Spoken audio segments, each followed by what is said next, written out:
everybody, and welcome to the Sunday edition of the Vinyltreasure Show. Feels like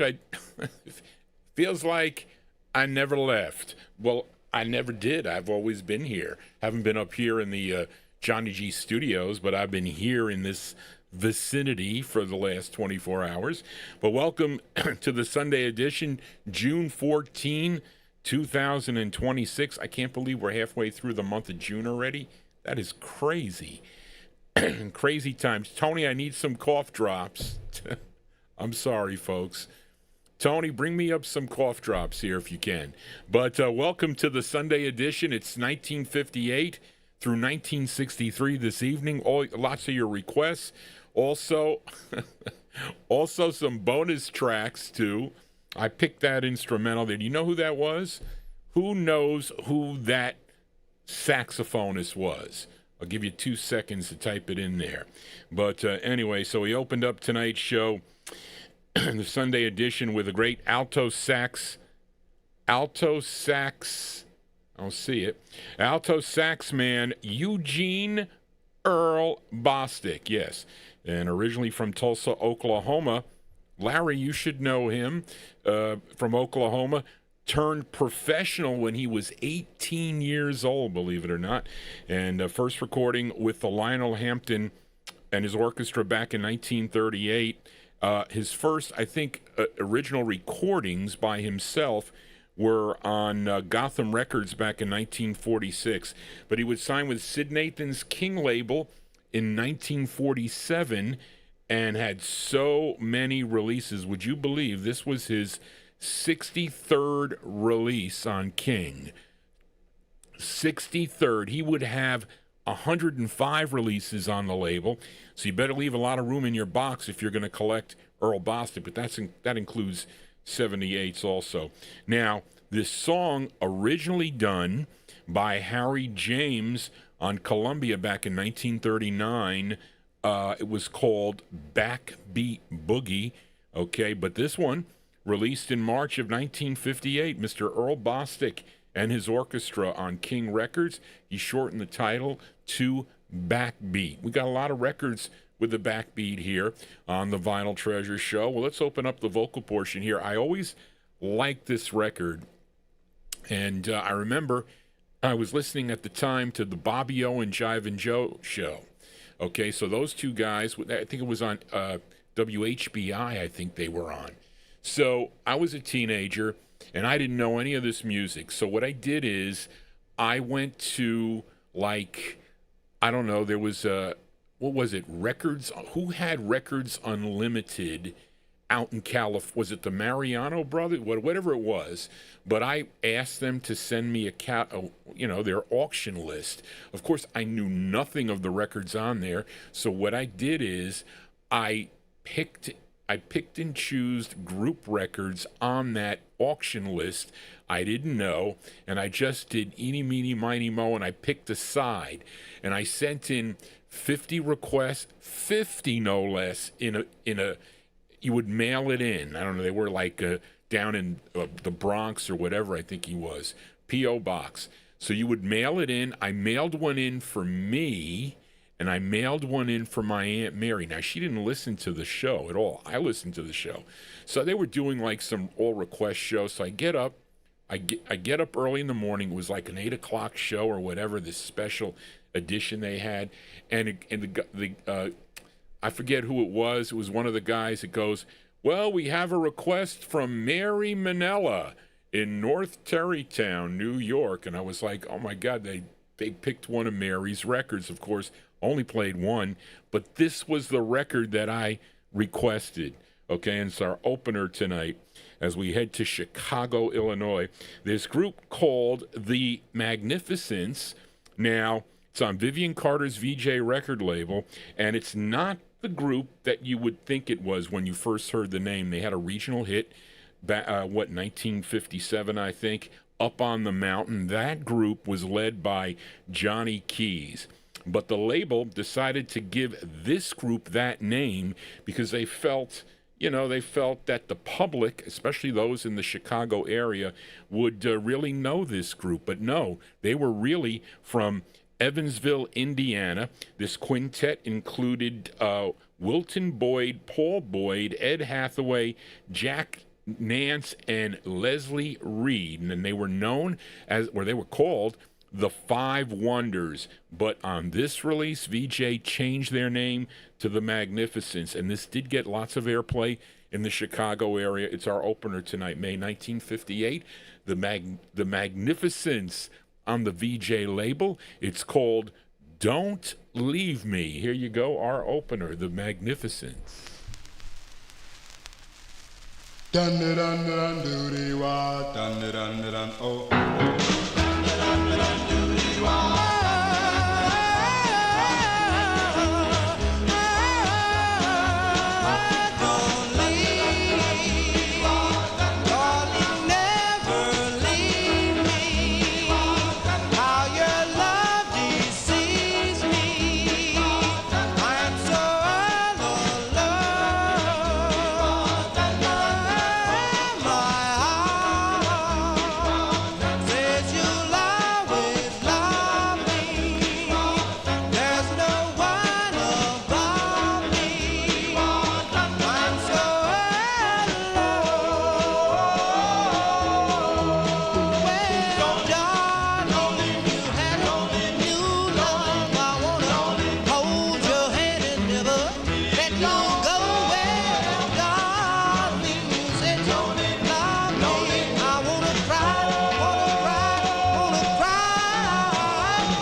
Okay, there you go. That is our opener for a Sunday evening there, the great sound of the other Magnificents.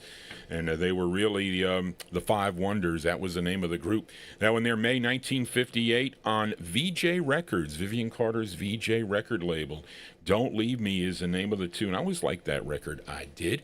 Let us continue here. And here's a bonus flip side from, I think, a couple of weeks ago. I featured this group on well, he was part owner. I think Burt Lancaster owned this Date label, okay? And I played the side, the up-tempo side for Grayland, okay, the group's only release, and we're known as the Temples. And the side we played was I Don't Want to Do a Thing But Love You was the name of the song.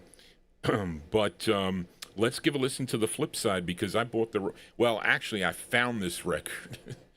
Luckily to find this record in the wild. It was in decent shape, too. But let's play the ballad side, because that's the side I used to hear on the collector shows from April 58, a bonus track. These are the Temples. The Temples on the Date label. The song is called Whispering Campaign, a bonus track by the Temples. Here we go, folks. Oh, whispering campaign, please believe that I adore you. When you don't, it brings me pain. Don't you listen to the gossip of a whispering campaign. Whispering campaign. Yes, I had some other dates, dear,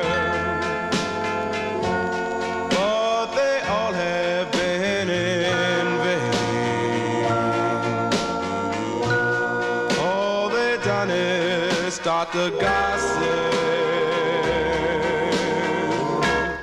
of a whispering campaign. Whispering campaign. Don't believe in what you hear, dear. Most of the time it's never true. Just believe the real thing, the real thing. I belong to you.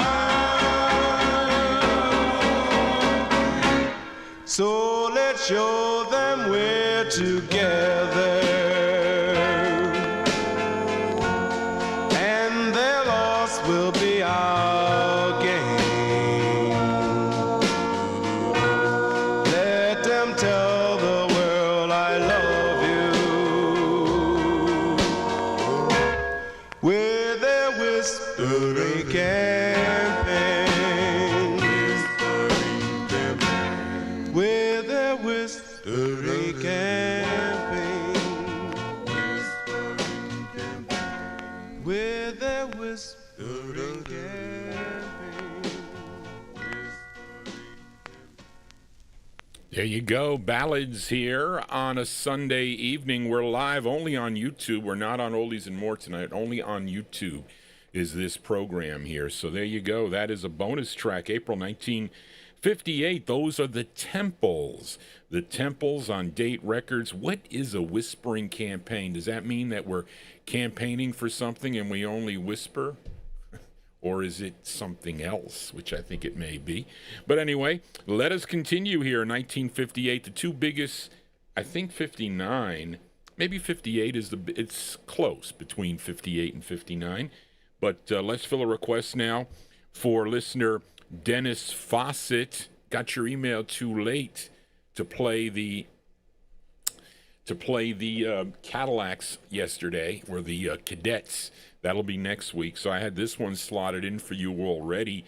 Of course, this great group out of Pittsburgh, Pennsylvania. Now, in April of 1957, the group changed managers, okay?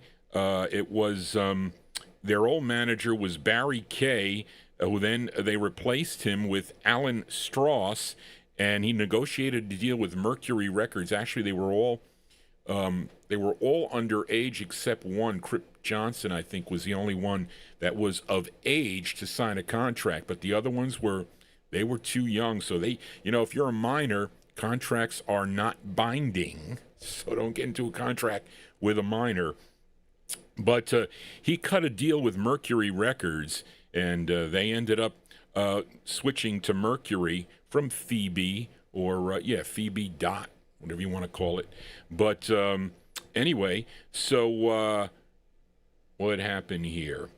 This is, let's see. This is the group 6 of 7. This is group 6 of 7 on the Mercury label. Now, anybody out there ever have a flat tire? I've had a few flat tires. It's not the greatest thing, changing I mean, it's okay. You got to know how to do it. But I'd rather not. In my state of health, it wouldn't be a good idea for me to change the tire, because if I got down on the ground, I wouldn't be able to get up. But anyway, it kind of relates to this record. It's from October of 1958. It's the group 6th of 7 on the Mercury label, and it features Norman Wright on lead, and it's a request for Dennis Fawcett. Here are the Dell Vikings with their tune called Flat Tire. Here you go, Dennis, for you. Fun, fun, fun.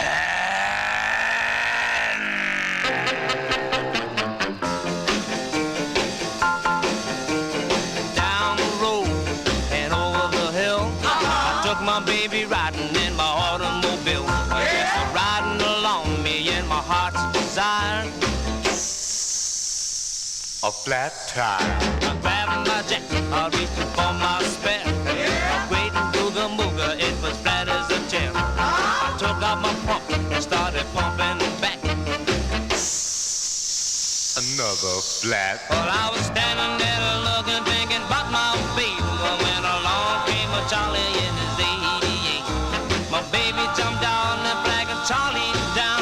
little hopping, babe. I'll drive you back to town. All shook up and feeling bad. Just thinking about the fun that we could have had. But I had just about figured out what to do. The others blue.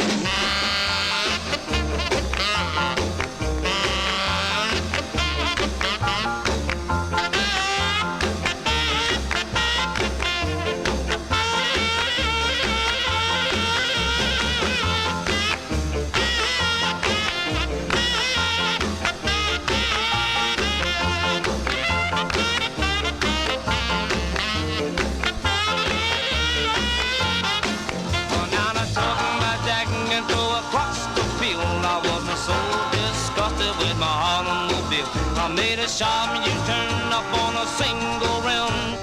Charlie had his girl and they had to catch him. It's gone on doing about 82. And something said to me, somebody following you. I looked in my mirror and blessed my soul.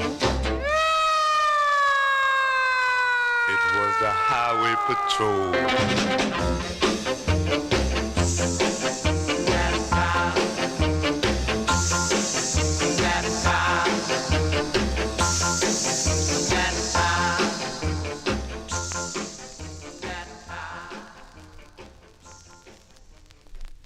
Okay, there you go. That one there by request for Dennis Fawcett. Those are the Dell Vikings. I'm telling you, it's no fun. I remember I was driving across the Tappan Zee Bridge. I was taking my aunt, not my Aunt Mary, my other aunt, Aunt Antoinette. She wanted to do shopping over in Nyack. So there's some malls down there over by, where is it? Springville or I forget where. Spring something in Nyack. So I'm driving along. I just get off the bridge. It was a Tappan Zee Bridge at the time. So I hear this noise. I was driving my Aunt Mary's 1971 Riviera. Of course, you know, I was like in college. I was a freshman in college. So I hear this noise. I'm like, what is this noise? I heard the like this funny noise. It sounded weird, so I had to pull over to the side, and I'm like, oh my goodness, I don't know how to change this tire on the Riviera. See, now you can call in the Honda I have a number I can call. I had it in the Cadillac. Knock on wood, I didn't have a flat tire ever. But anyway, that's bad memories from that record for me. October 1958, going out to Dennis Fawcett. The Dell Vikings with Norman Wright on lead, Flat Tire on the Mercury label. That's their sixth release for the Mercury label. Let us continue in 1958. Let's fill a request for Graylin, a.k.a. G-Dog, in our YouTube chat room. So in 1958, Lou Chudd, he was the owner of Imperial Records, wanted to start a new label, and I guess he wanted to call it Night, kind of keeping with the Imperial theme. Okay, Knight, and he wanted an established group, okay, to kick the label off. He says, well, we're not going to start off with like nobody, even though there were some on there, like the Popsicles. Not that I don't like that record, because I do. But so when Atlantic took over the Robins, okay, and the groups, like the two of them split, of course, one part of the Robins went over to Atco Records, and of course, they recorded as the Coasters. But the other group remained as the Robins, of course, led by Grady Chapman, and they signed with Gene Norman's Whippet label that in 1956, I think it was, and their contract would eventually run out, I think, in probably late 1957 and whatnot. But at the time, one of the group members there, H.B. Barnum, he was a member at that time, and he kind of had a connection with Lou Chudd, so they kind of got together and asked the Robins to kick off the label, and they did. And this was the song that kicked off the Night label. This is Night 2001. And this was the group's first of two, and I think they're all singing on this side. They are. But this was the Grady Chapman group, and he also has some singles on this label, or at least I know of one single that he has that I have. But this is from September 58. This record is as old as Johnny G, and this is going out to Graylin. Here are the Robins on Night Records, and it's called Pretty Little Dolly. Here you go, Graylin, for you, the Robins.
That sounds like it could be Grady Chapman doing that doing that background there.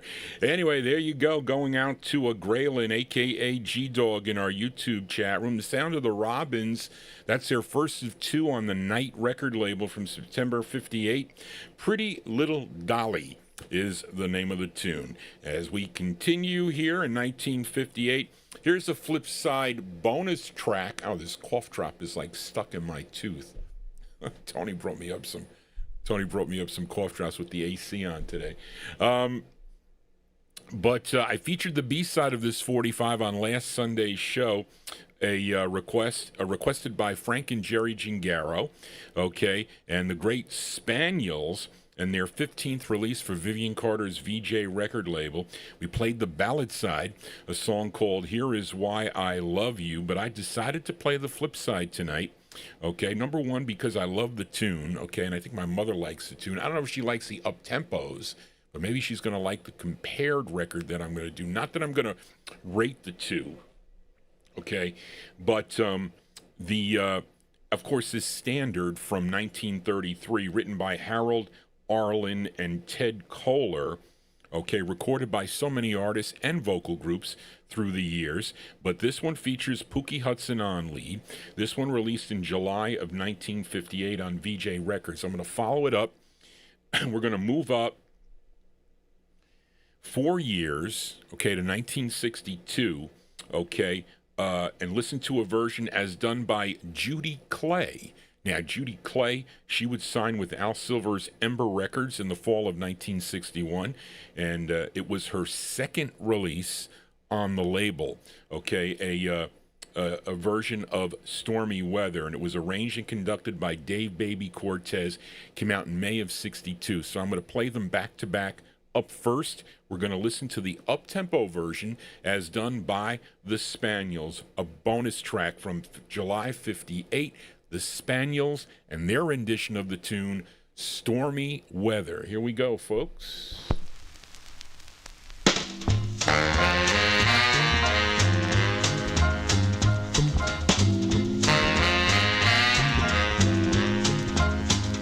I don't know why, there's no sun up in the sky. Stormy weather,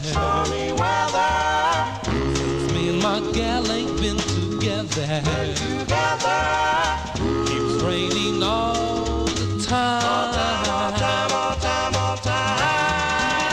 Life is bad, and gloom and misery's everywhere. It's stormy weather.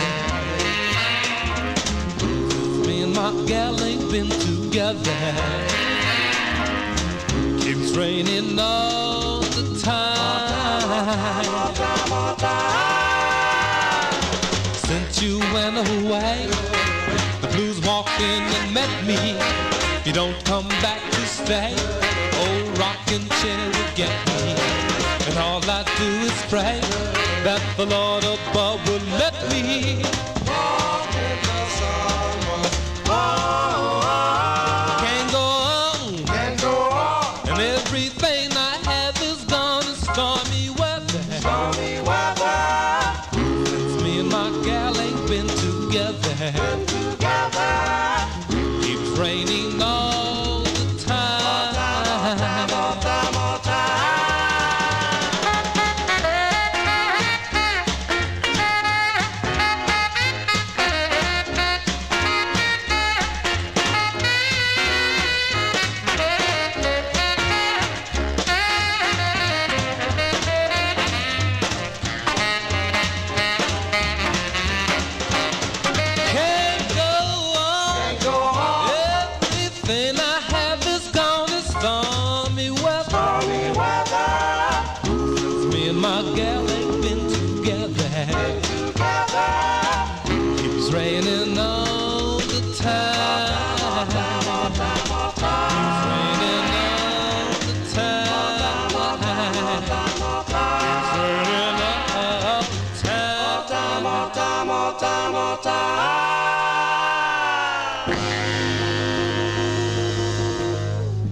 It's raining all of the time.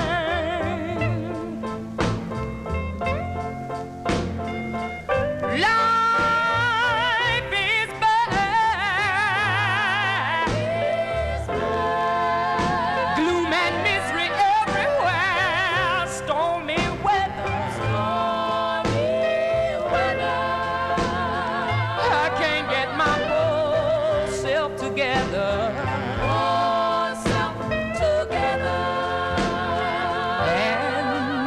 It's raining all the time. Raining all the time. Oh, when he went away,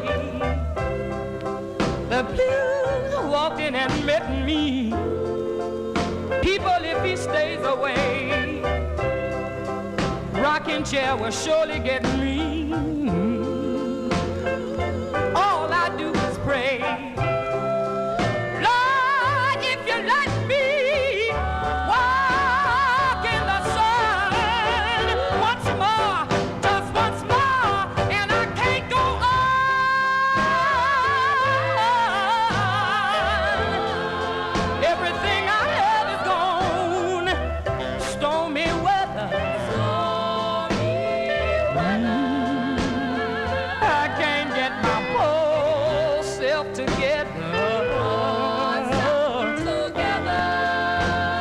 Keeps raining on.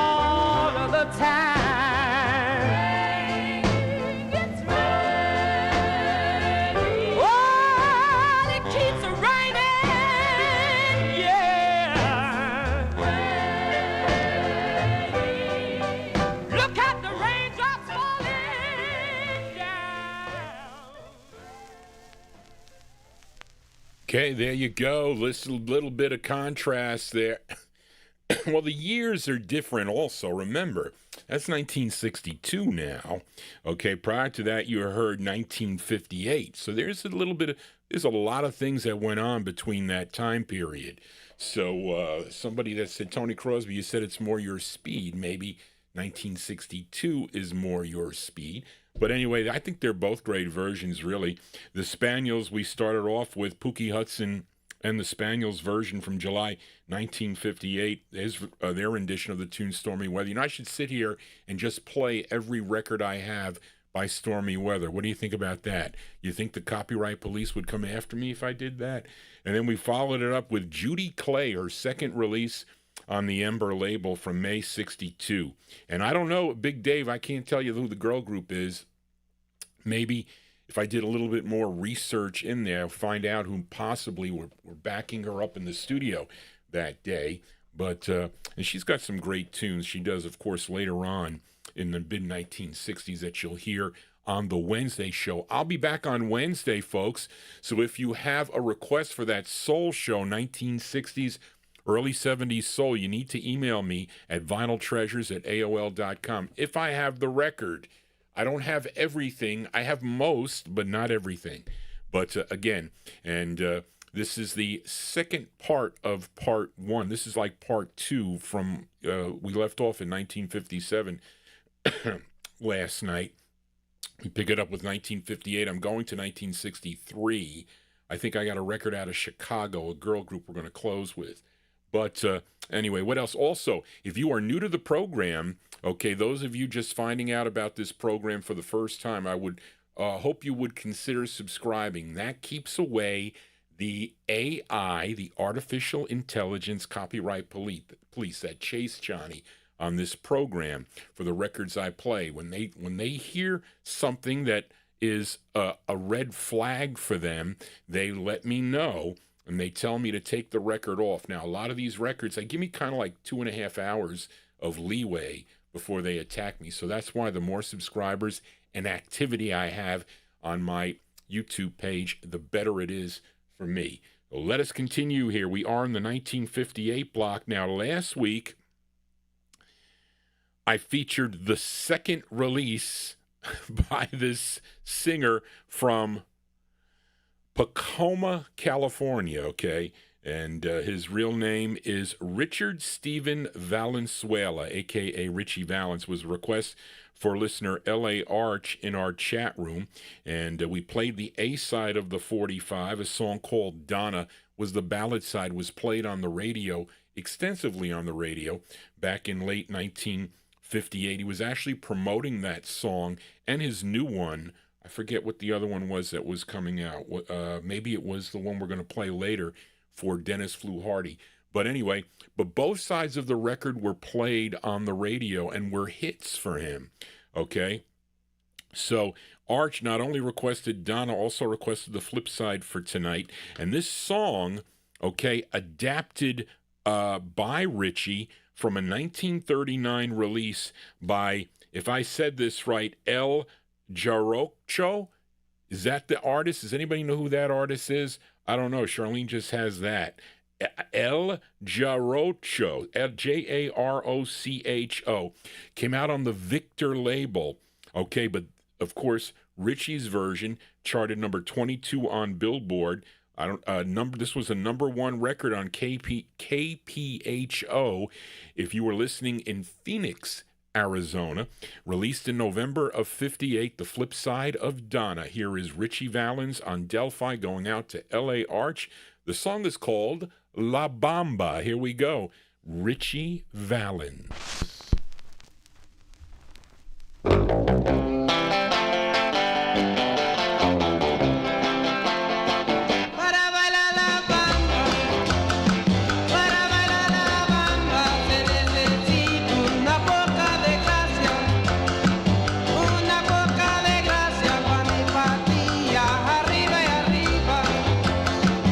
Arriba y arriba, por ti seré, por ti seré, por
Okay, there you go. I know you people in the chat room and listening know that song.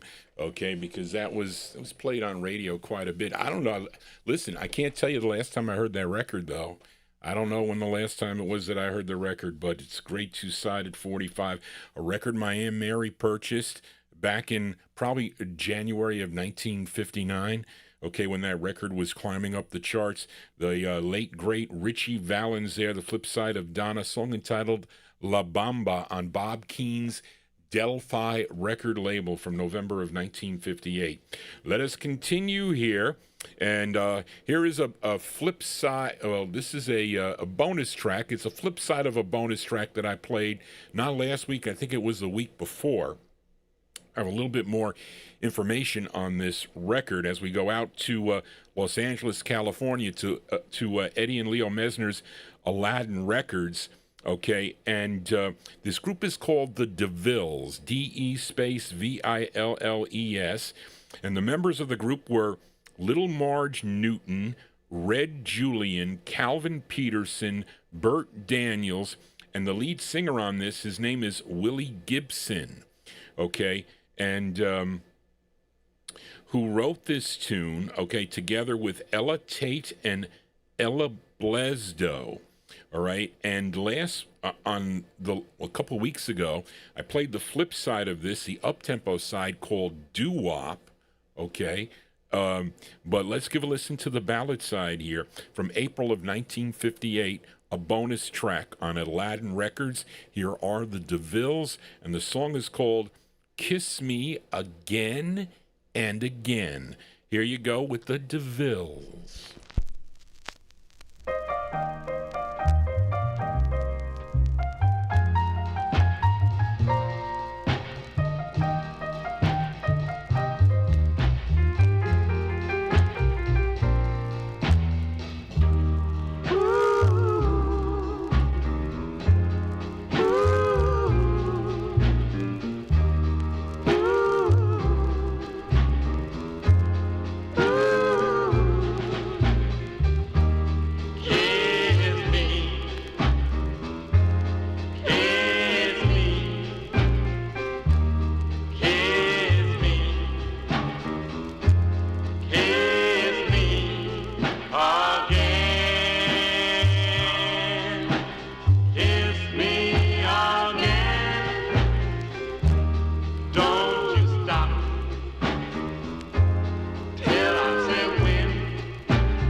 Well, you can hear the female in that group. Her name is Little Marge Newton there, and she's singing with the lead there, Willie Gibson. That one there on Eddie and Leo Mesner's Aladdin Records. These late Aladdins, okay, are styrene. And you know I hate styrene crackle. Even though that Richie Valens record was styrene, it played pretty decent for that. But sometimes these records, I don't know, I don't like them. I just don't. But that one there, I like the song, April 1958, the DeVilles with Kiss Me Again and Again. Of course, they have other releases on the Orbit label and the Talent label. I have those 45s in the collection. Johnny G is your disc jockey here on a Sunday evening. Okay, our third show of the week. Let us continue. And let's stay out in California as we fill a request now for Jessica Stanley. Okay, and this is the debut single for this group. Well, what they are at least named here on this single, although they recorded 2 years prior, okay, on the Melotone record label as Walter Ward and the Challengers. It was funny, I had to buy it now for that record, Walter Ward and the Challengers, for I think it was $150. So it was around Christmas time, a long time ago, on eBay. So I buy the record, mint copy. So whatever, a couple weeks go by, or it's after Christmas or whatever. So the record comes in the mail in a Bags Unlimited box, you know, the normal 45 box. Okay, but I'm looking at the box, and I see a seam in the box. Now, if you get the 45, those of you that collect 45s, if you get the mailer and it gets delivered to your home and you look at it and you see a seam in the box like it was bent this way, I said to myself, this record is cracked. So I open it up, and lo and behold, it's cracked. It's like cracked here and around the label like that. It was like a cool looking crack. So it was like somebody at the post office or whatever, like, put it on the seat and sat on it. Something that was under it that made the car, and he didn't put enough cardboard in. So I contact the guy. This was before buyer protection on eBay, because eBay has buyer protection if you go through PayPal. So he hemming and hawing. I'm like, I went to the post office, and he goes, file a claim. I said, I need the receipt. Okay, I showed her my side, but they wanted the receipt from the guy. Okay, unless they gave me a hard time, I was pissed, because I had to file a claim with the postmaster. And so they said, we're really sorry, but we're canceled. We don't approve of you, because I wanted my $150 back. I said, give me my $150 back for your negligence. So they said, we can only give you $50. So I told the guy, I said, you owe me $100 because you didn't pack it right. Of course, he never responded back to me. I gave him negative. You're talking a long time ago. I forget his name, but I was not happy. One of my bad experiences with a seller. Most of the people I don't want to say most of the people I deal with, because once in a while I'll dabble on Discogs, and I'm getting 45s in LP mailers. You don't mail 45s. I should do a class here on how to package 45s to mail in the mail, how to package 78s to mail, because they have no clue. Not to dwell on that, but that Walter Ward just gets my gourd one. I have the record, though. I ended up getting it out of Greg's collection finally for a decent price, too. But anyway, that group became this group, okay? I don't want to talk about that. I'm getting already riled up. So they first recorded as Walter Ward and the Challengers. Jesse Belvin was a good friend of a bunch of the group members, and he would introduce them to a writing team by the name of Fred Smith and Cliff Goldsmith, who wrote this tune, plus others for the group later on. They were their writers and producers for many, many years, okay? And this was the group's biggest, though, national hit that Jessica requested. They signed with Cy Aronson's Demon Records, which is out of Los Angeles, California, and this was their first of 3 on the Demon label. Now, the group included Charles Patrick Pfizer, Walter Hammond, Eddie Frank Lewis, and the lead singer on this, his name is Walter Ward. This was a big record for them. This charted number 11 on Cashbox. number 8 on Billboard, number 7 on the R&B chart, and this was a big number 2 record if you were listening to WJBK in Detroit, Michigan from June 58 for Jessica Stanley. Here are the Olympics with, do you watch Western movies? Here you go, Jessica, for you. Western movies. The Olympics. To save my soul, I can't get a date. My baby's got a tune on Channel 8. White egg and big Cheyenne, coming through the TV, shooting up the land. My baby loved the Western movies. My baby loved the Western movies. My baby loved the Western movies. I called baby on the telephone, tell her after my head was gone. I just got hit by a great big brick. There's no for reminding me it's time for Mel Rick.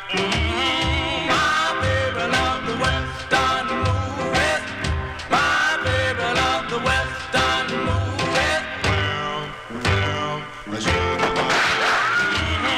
My baby, well, what's the deal with me rolling that old gold cheese? Jim Martin, Jim Bowie, and Sugar Bud all have guns and will travel, throw me back by Mountain Town. My baby loved the Western movies. My baby loved the Western movies. My baby loved the Western. Here's the story of the Central Wagon Train and cars. A broken arrow has broken my heart. Jefferson Drum with his restless guns all died my baby and the fight was won. My baby loved the Western movies. My baby loved the Western movies. My baby loved the Western movies. My baby loved the Western.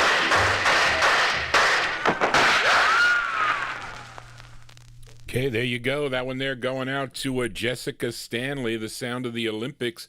Dick Clark started playing that record on American Bandstand, so also helped with that record taking off. If you can get your record played on a bandstand without him asking you to give him money or to give him publishing or whatever type of writer credit or whatnot, then that was a good thing. But they eventually found him out, though. But nothing came of it. But there you go, June 1958 there. Those are the Olympics. Walter Ward on lead, their first of 3 on the Demon label. Western Movies is the name of the tune. Let us continue here. We are in the 1958 block. And this can be, this is kind of a rare 45 if you have this record. Okay, and it's a request for listener Jack Saperstein in New Jersey, and I hope this brings back memories to you, Jack. This is on Stephen Hodges' Triple X record label. I think that's a cool name for a label. Triple X Records. There was Planet X. There was Mark X. There was Extra. There's all these. I think those X's are pretty cool. But anyway, Ferdy Gonzalez had the wrong date on this release, and I don't know why he had the date. He had January of 1960. I thought that was a little bit too early for this single. But if you got a copy of Louis Silvani's Collecting Rare Record book, okay, there is a scan in the back of the book of this record on Triple X. You can look at it. There's a date stamped on the label. You know, some of these radio stations would stamp when the record arrived, you know, when it came in the mail, and they would file it away or whatnot, put it in their library. But it was dated April 3rd of 1958. That is what I think the correct date for this 45, because it sounds like it and it looks like it. And I have no info on this group, but it's an odd spelling to their name, okay?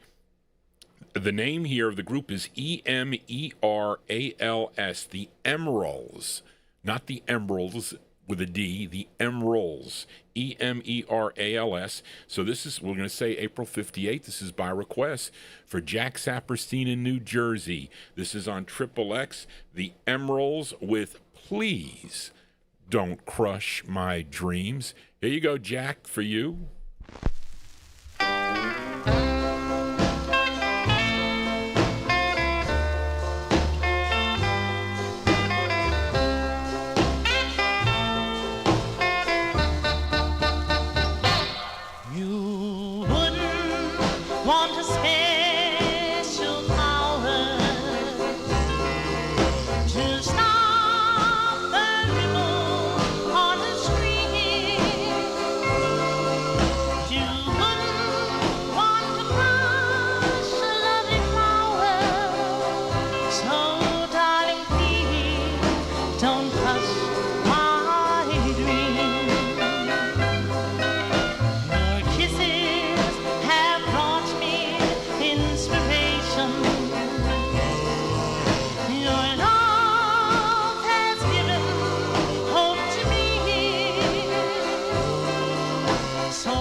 We could make that really well. I don't know if it's Tony. I don't know if it's a four-figure record, but was pricey when Greg sold. Actually, I have 2 copies of that record. Believe it or not, I do. But there you go. That one there going out to Jack Saperstein in New Jersey. April '58 release on the Triple X label. Okay, it's Please Don't Crush My Dreams. The Emeralds is the name of the group. Now, they have an address here. If anybody knows where 271 West 125th Street is in New York City. If you know where that is, go check it out. I don't know what's there now. Okay, but that's where the label was out of. Johnny G here on a Sunday. Let us continue here. We are in the 2 more out of 1958, and this is a bonus flip from last week's show. I opened up the vocal portion last week with a group called the Baritones, a.k.a. the Q's, on Lou Bedell's Dore record label. Played the up-tempo side called After School Rock. We opened the show with it last Sunday. Now, the group supposedly, are the Q's, which included Jimmy Breedlove. He was actually the lead singer. And Ollie Jones, second tenor, Abel DaCosta, first tenor, and Robbie Kirk, the baritone. And, of course, Eddie Barners, the bass. Okay? And anyway... first heard this song, though. This side was played by George Doowop Tompkins. I heard him play this when he was broadcasting out of Westchester Community College. which is like right over here from me. Anyway, May 1958 here, a bonus flip side here by the Baritones on Dore. It's called Sentimental Baby. Here you go, the Baritones.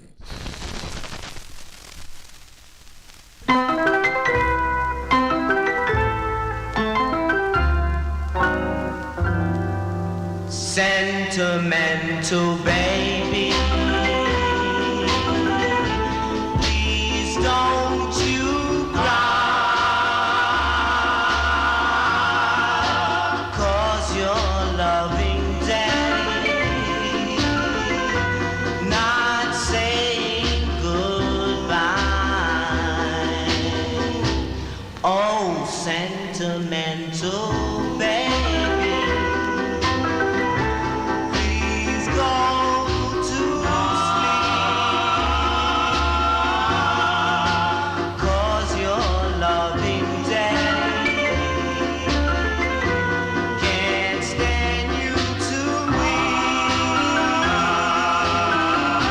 so won't you give me just one little smile, 'cause I'll be gone there for a little while. So sentimental baby, please don't you cry, 'cause your loving daddy not saying goodbye. Sentimental baby, I love you so much. Please don't cry. Okay, there you go. That is a bonus track there. Those are really, they're the cues. Okay, I saw Nick Nicola had it on his post of that record also. I thought so. I was like, where did I get this information? But those are the Baritones there, and I think that is Jimmy Breedlove on lead there. From May of 1958, Sentimental Baby is the name of the tune. That's Lou Bedell's Dore record label. Dore, not Dore, Dore, with that accent over the E. Let us continue here. One more from the year 1958, as this is a request for listener James Stone in our YouTube chat room. Now, the members of this group formed while they were students at Georgia Tech University in Atlanta, Georgia. They were discovered by DJ, label owner, music publisher, and businessman Bill Lowry. Did really a lot in the Atlanta area with a lot of the groups and a lot of labels, etc. Had the NRC label and a bunch of other labels that he owned, a pressing plant also. So he was really a really smart businessman, you have to say. And Bill Lowry recorded this group, and what he did is, I don't know how, but he ended up making a deal with Morris Levy. You got to be careful when you're making deals with organized crime. And Morris Levy, okay, he was owner, well, he took over, let's say, George Goldner's label. Roulette Records was a new label he was starting, okay, but he lost that label. Morris Levy became in charge of this Roulette record label. Now, the group included Jim Tinney, he was first tenor, Jim Fallon baritone, Jim Moore bass, a lot of Jims in there, and the lead singer, his name is Buddy Harold Funk, okay, and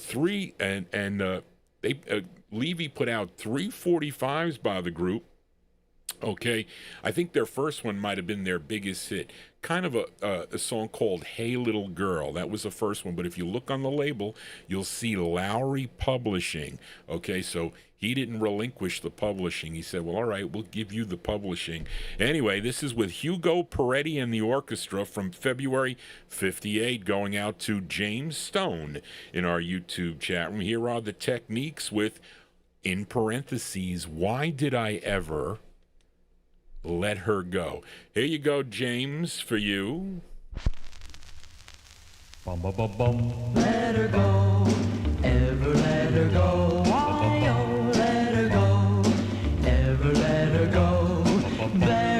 goes, and you can tell how she looks away, that she loved me yesterday. Why did I ever let her go, ever let her go? See her there, see the fellas how they smile and stare. It's just more than I can bear. Why did I ever let her go, ever let her go? She lived and loved, it was all for me, but I was a fool, so cruel and free. I can't blame her for leaving me, 'cause her poor heart must have torn apart. I used to be her one and only real love, you see. Now she doesn't even think of me. Why did I ever let her go, ever let her go? Let her go, ever let her go. She lived and loved, it was all for me, but I was a fool, so cruel and free. I can't blame her for leaving me, 'cause her poor heart must have torn apart. There she goes, my sunny skies have all turned to rain. God, she'll never wanna love me again.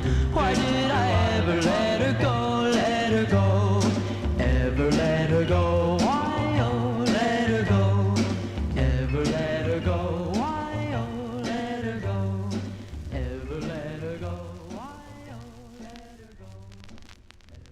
Okay, that one there going out to listener James Stone in our YouTube chat room. I think that was the B side of the 45, James, if I'm not mistaken. I think the A side was called Marindi, was called Marindi. I think that was the A side of the 45, but that's their second of three on the Roulette record label, February 58, The Techniques, with Why Did I Ever Let Her Go is the name of the tune for James Stone. If you want to make a request here on the Vinyl Treasure Show for a future show, okay, email me at vinyltreasures@aol.com. Give me a thumbs up if you dig what you're hearing here. You want to talk about a collector's record, this is one that David Vilma requested, and this is really a hard record. This at one time was my most desired want. And I remember when Greg Surik got this 45, actually it was a tip from Val Shively, gave him a tip to go into Newark, New Jersey to contact the owner of this label, who was still alive at the time. So Greg did that and had to meet him in somewhere in Newark and do this deal, not only for that record, but for other 45s too that came out on the label. But this was one of them, and it is a great tune, but it's a request for David Vilma in our YouTube chat room. And the group is out of Newark, New Jersey, as I said, and they included James Sims, Aaron Skinner, Charles Skinner, Eugene Stokely, and James Wiggins. Collectively, they were known as the Endorsers as we move into 1959 now, and this was the group's only release. Came out on Donald Shaw's Moon Records, which is out of Newark, New Jersey. He also owned the Neptune label and one other label called Earth. Interesting, he owned the Moon label, the Neptune label, and the Earth label. Maybe another one thrown in there too. But it's from October 59, and it's requested by David Vilma. This is really our Collector Corner record of the night, but it's a request. The Endorsers, it's called Crying, parentheses, Over You. Here you go, David, for you.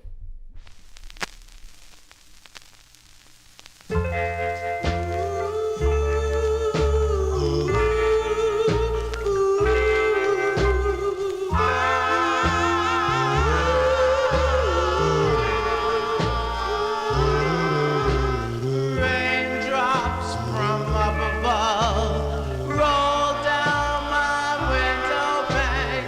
Teardrops on a broken heart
Okay, there you go, folks. That is really that's probably that's the most expensive record of the night, we're going to say, really. That qualifies for a true collector's corner. And that one there requested by David Vilma in our YouTube chat room. Those are the Endorsers from October 1959 on Moon Records. Crying Over You is the name of the tune. Sometimes you can cry over these records if you spend too much money. Very easy to do that. Okay, but you got to live within your means. That's what I say. Let us continue here. I guess L.A. Arch with the Richie Valens that have been playing here on the program prompted others to request other Richie Valens tunes. And let's fill a request now for listener Dennis Flew-Hardy. And he requested this third release, okay, for Richie Valens here on Bob Keene's Delphi record label. And this did chart. This was a record that I had two aunts, my mother's younger sisters, and both of them liked Richie Valens, and my other aunt bought the LPs, so she had Richie's LP, and this charted number 55 on Billboard, number 43 on Cashbox, and this was a number 5 record on WLAP in Lexington, Kentucky. And it was interesting, when she used to play the records, she used to, not that she would get up and dance, but she would, when she would sit down, she would kind of, how you're listening to a song and you're kind of going with the beat. She would do that. Okay, but anyway, February 1959, I love the tune and such a great guitar on this. Going out to Dennis Flew-Hardy, Richie Valens for the second time. The song is called That's My Little Susie. Here you go. Dennis, for you, Richie Valens.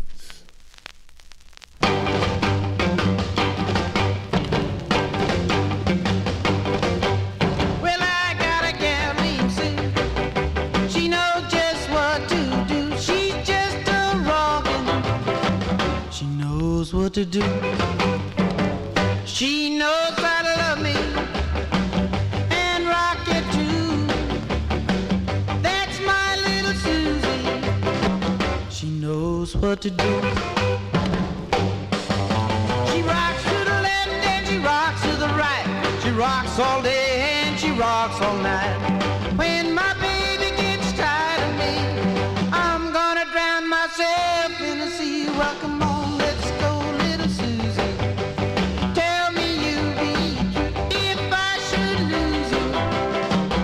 What could I do?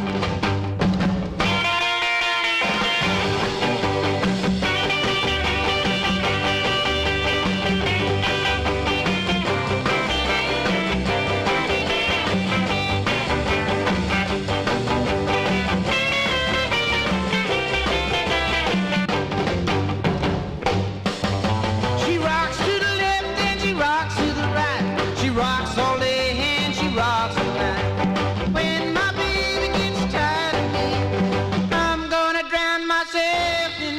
Well, come on, let's go, little Susie. Tell me you'll be true. If I should lose you, what could I do?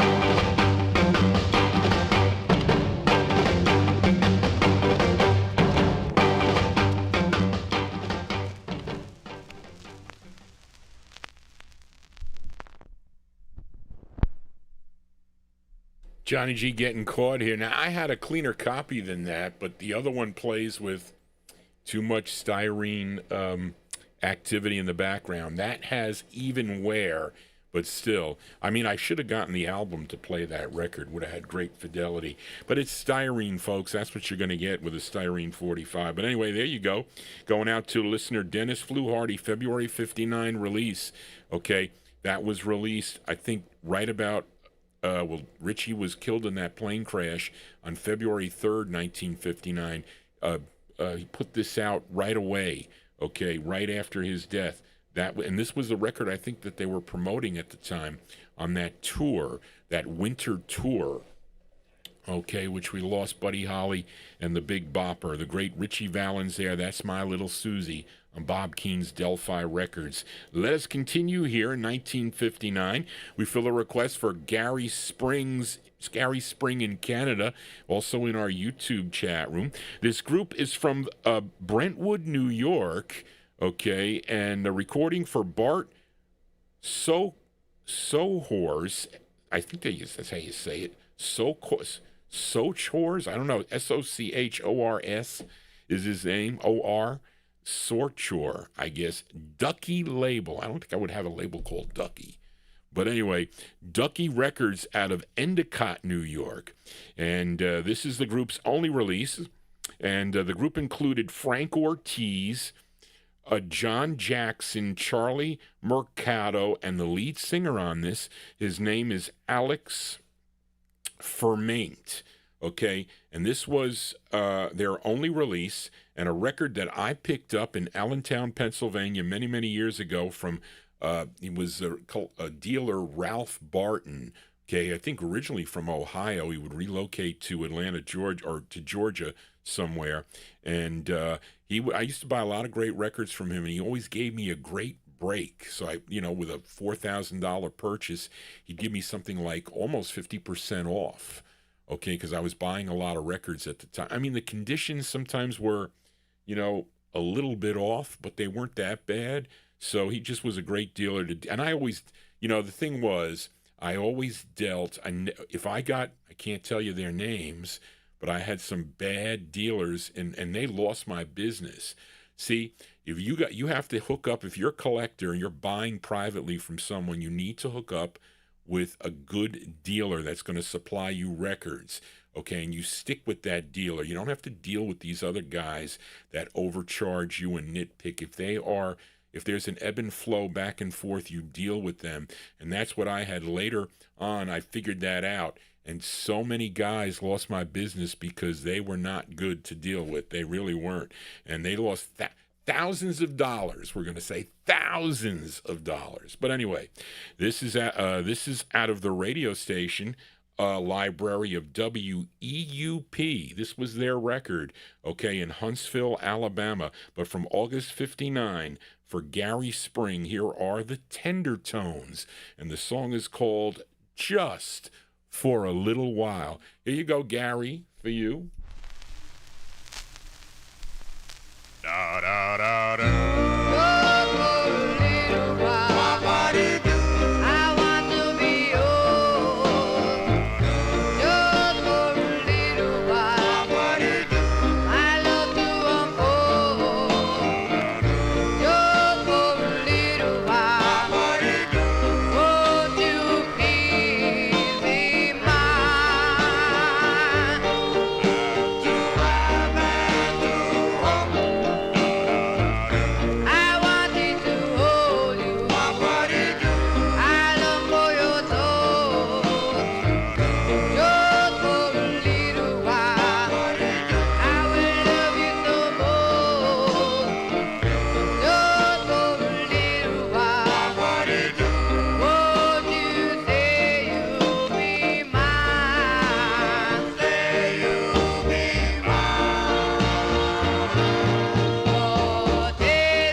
Okay, there you go. That one there by request for Gary Spring in our YouTube chat room.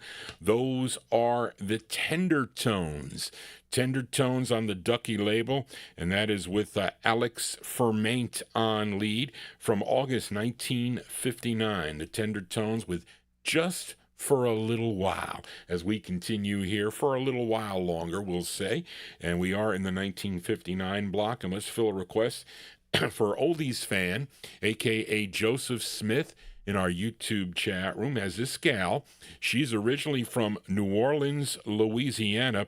She had only 2 releases during her career, and Joe requested her debut single. Her real name was Rose Felico, Felico. Okay, but she decided for whatever reason to call herself Penny Candy. I mean, I don't like penny candy. I like expensive candy, not penny candy. What can you get for a penny nowadays? I don't think you can get anything. My father was rolling pennies today. My sister got my father to roll pennies today. So at least he's keeping busy, right? But her name was Penny Candy, and this is on Sidney Prosen's Flippin' label, a pretty cool label here. You would think something was wrong because Flippin' is upside down. Why they did, that's like crazy. Okay, it's crazy. But the label owner also produced the song and co-wrote it with the singer. This charted number 7 on WDON out of Wheaton, that's Wheaton, Maryland, right? I think that's a typo, Charlene, I got there. Okay, I put that, that's not right. But anyway, she would have one more release on a label called Dwayne Records, which I think is a New York City label. This is a New York City label too, but that was 1960 for her second release. This is her first, came out in July of 59. Let's give a spin to Penny Candy on Flippin' Records, and it's called The Rockin' Lady, parentheses, from New Orleans. You have to excuse the condition of this 45 because it's styrene and not in great shape. Here you go, Oldies Fan, for you, Penny Candy. They call me the rockin' lady, that's my name. They call me the rockin' lady, that's my name. Oh yeah. They call me the rockin' lady from New Orleans. I'm a boppin' baby, just rockin' through my teens. With my hair pushed back and my shirt sticking out, strumming my guitar and a jumping about. They call me the rockin' lady from New Orleans.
Apologize for the condition on that 45. It's not Johnny G's standards, but okay, I have the record, at least I do. But there you go. Her name is Penny Candy.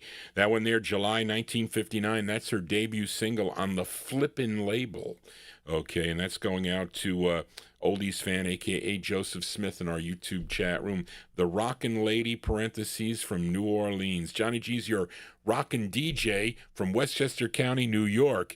And I want to welcome you here to the program. Those of you that are new, please consider subscribing to Johnny G's Vinyltreasure show. It keeps the copyright police away. We're going to need it with this next record, okay? But this is a flip side bonus, but I wanted to play this, okay, record, okay, tonight. But last week's show, I featured the last week's Sunday night show, I featured the Flamingos, okay, for listener Jack Saperstein, and the kind of alternate flip side to the copy I had of I Only Have Eyes for You. Okay, the song was called At the Prom. Now, I neglected to mention that the song was first issued in March of '59 as the B-side to Love Walked In, and I forget the number. I think it was End 1044. I think. Okay, then in April of 1959, George Golner released this 45, okay, by the Flamingos, and the A-side was I Only Have Eyes for You, and it was backed with Good Night, Sweetheart. So then I think a few months later, he reissued it with At the Prom, and that was the one that I played on the program last week. But anyway, I wanted to play the A side of this, okay, for my parents, because, well, even though this is not their anniversary, but this was their wedding song. So I'm going to send it out to my mother, who's tuned into the show.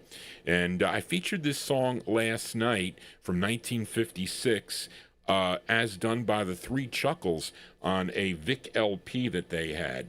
But this features the great Nate Nelson on lead, and this was my parents' wedding song. So going out to you, Mom, here is from April '59, the Flamingos on George Golner's End label. This is a West Coast press, and their tune is their rendition of the tune I Only Have Eyes for You. Here you go, Mom, for you, the Flamingos.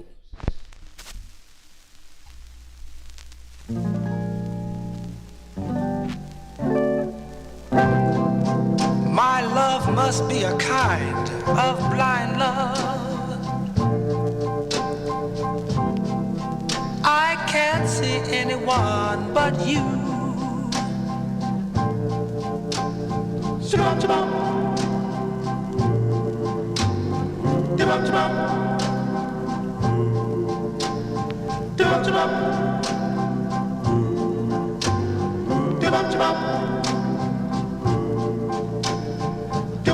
Are the stars out tonight?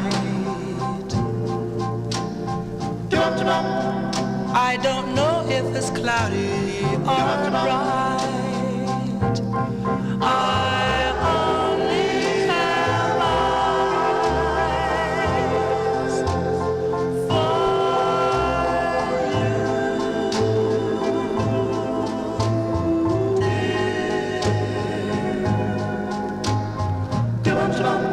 the moon may be high,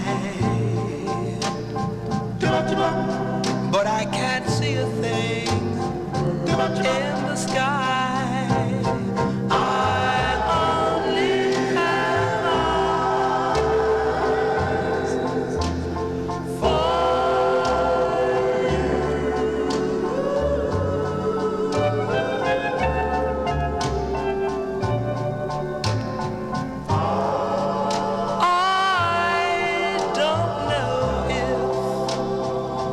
we're in a garden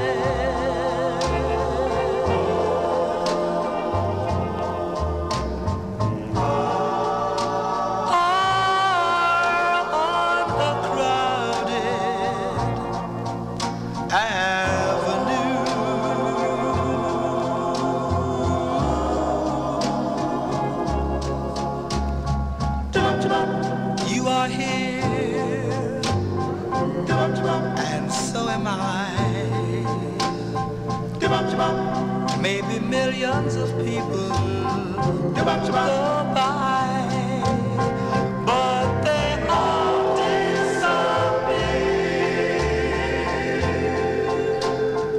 from view.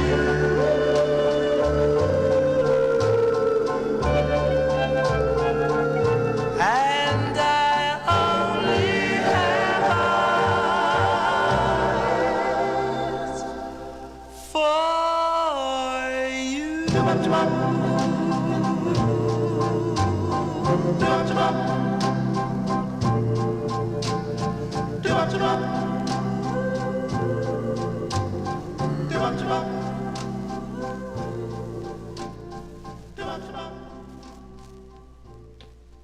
Okay, April 1959 release there for Nate Nelson and the Flamingos. Great standard version of that tune there on George Goldner's N record label, I Only Have Eyes for You. Send that one out to Johnny G's mom, tuned into the program. This copy, this West Coast copy, I bought from Brian Korn when he was selling Norm's Records, and it belonged to a disc jockey out in California. I'm trying to read the name here. I have it written down somewhere. His name is Ed. It looks like it starts with an S. And he would date the records, too. You can see it here. I'll show it to you again. Brian Korn, if you're listening, you got to tell me the guy's name again. It doesn't do me any good to try to guess. But I got a bunch of his records, and they were like, I said, did he play these records, or did he take them home and file them away and then get another copy? But maybe he did that. But that, I forget the radio station it was, but it was a West Coast label, and Norm ended up getting those 45s, or I think bought them from the Widow, and they were all nice shape. Anyway, there you go. Let us continue here. We are in the 1959 block, and this is the flip side of the Collector Corner record from last week, okay? Although the Endorsers was the collector record tonight, but this will be the second, we'll say. Okay, we'll say. And last week I featured the other side of this 45 by the Shantones on John Martucci's J-Mar label. And the group is out of Jersey City, New Jersey. We played the up-tempo side. The song was called Lucille, which featured Skip Brown, a.k.a. Skip Jackson, on lead. And he also is doing lead on the flip side. It was their second of three on J-Mar, tune written by the label owner and lead singer Skip Jackson from January 59. Here is our second Collector Corner record of the night, the Shantons with To Be in Love with You. This is on J-Mar Records. Here you go. To be,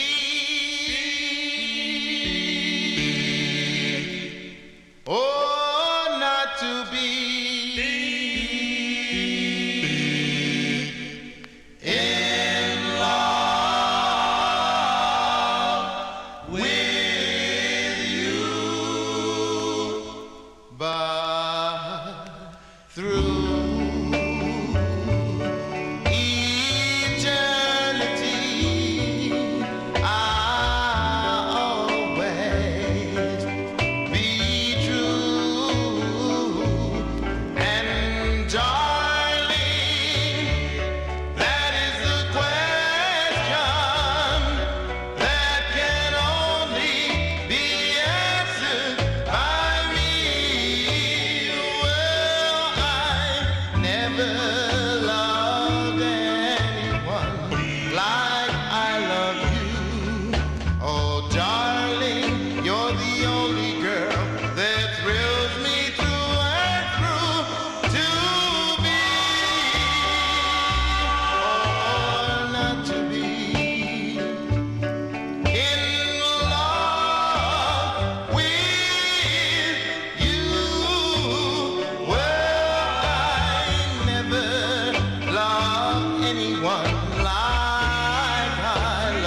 Okay, there you go. B-sides here on the Vinyl Treasure Show. That is the second collector corner record for a Sunday evening, we'll say.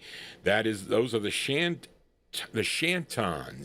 Did I say Shantones? Shantons is the name of the group. That is with Skip Jackson. He's the lead singer. From January 59 on Jamar Records, To Be in Love with You is the name of the tune. Now, let us continue here. Now, Larry Neal, okay, you didn't request this song, okay, but you gave me the idea to do this comparison here. So, Larry Neal in our YouTube chat room, because you mentioned as a suggestion the second song I'm going to play consecutively here.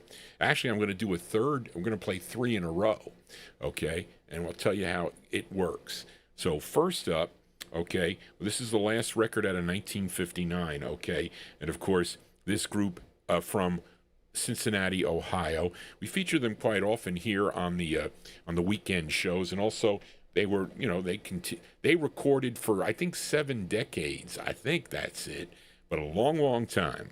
Okay, I'm talking about the Isley Brothers. Okay, and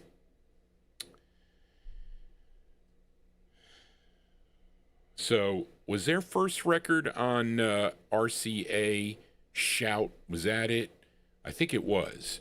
So the Isley Brothers, when they recorded for RCA Records, they had a hit. I think Shout was their first one. Big Dave, I didn't get a chance to rewrite this, but Shout was a big hit for the group. This was the follow-up to Shout, okay? And they get writer credit on this. And this came out in December of 1959, okay, produced by Hugo and Luigi, and this features Ronald Isley on lead. Then we're going to follow it up 2 years later, and this goes to Larry's suggestion, okay?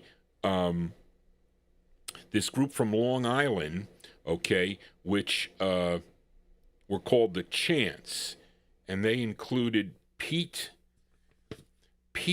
Annell, Bobby Butts, Mickey Lee Lane, John Lind, and the lead singer on this, Michael DeVivo. Okay, they were known as The Chants, and this was their debut single. Came out on I'm going to play it on the first label, True Echo Records, was the label out of Brooklyn, New York. It would get picked up. That version would get picked up by MGM Records when it became, and they nationally distributed the record on MGM. But then it was also played on a label called, I don't know where it comes in here. Somebody needs to check what,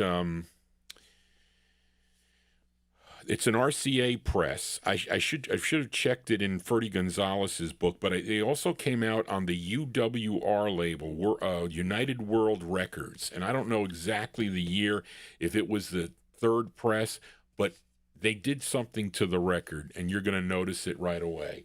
But we're going to play, so you're going to hear 3 versions of this record all in a row. But up first, we're going to hear the original, as done by the Isley Brothers from December of 59. Then we're going to follow it up from May of 61 by a group called The Chants on True Echo, would then also come out on MGM Records. And then for the third time on the UWR label. You're going to listen closely to all the records. This all suggested by Larry Neal in our YouTube chat room. So first up are the Isley Brothers, Ronald Isley on lead, December 59, and the song is called Respectable. Here you go, Larry, for you. She's so respectable. She's so respectable. What kind of girl is this? What kind of girl is this? She's never ever been kissed. What kind of girl? Rubbity rubbed up, yeah. What kind of girl is this? She's never ever been in love. What kind of girl? She's never been in the moonlight watching the stars above. What kind of girl is this? What kind of girl?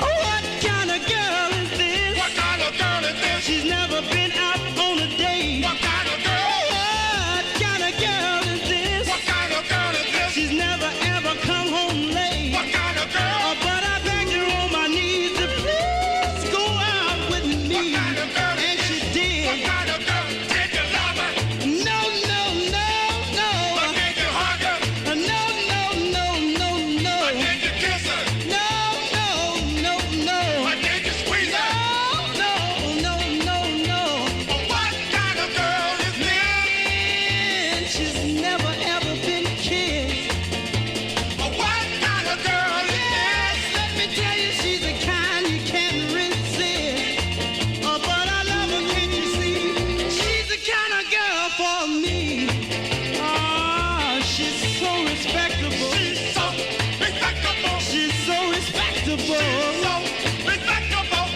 Did you love her? No, no, no, no.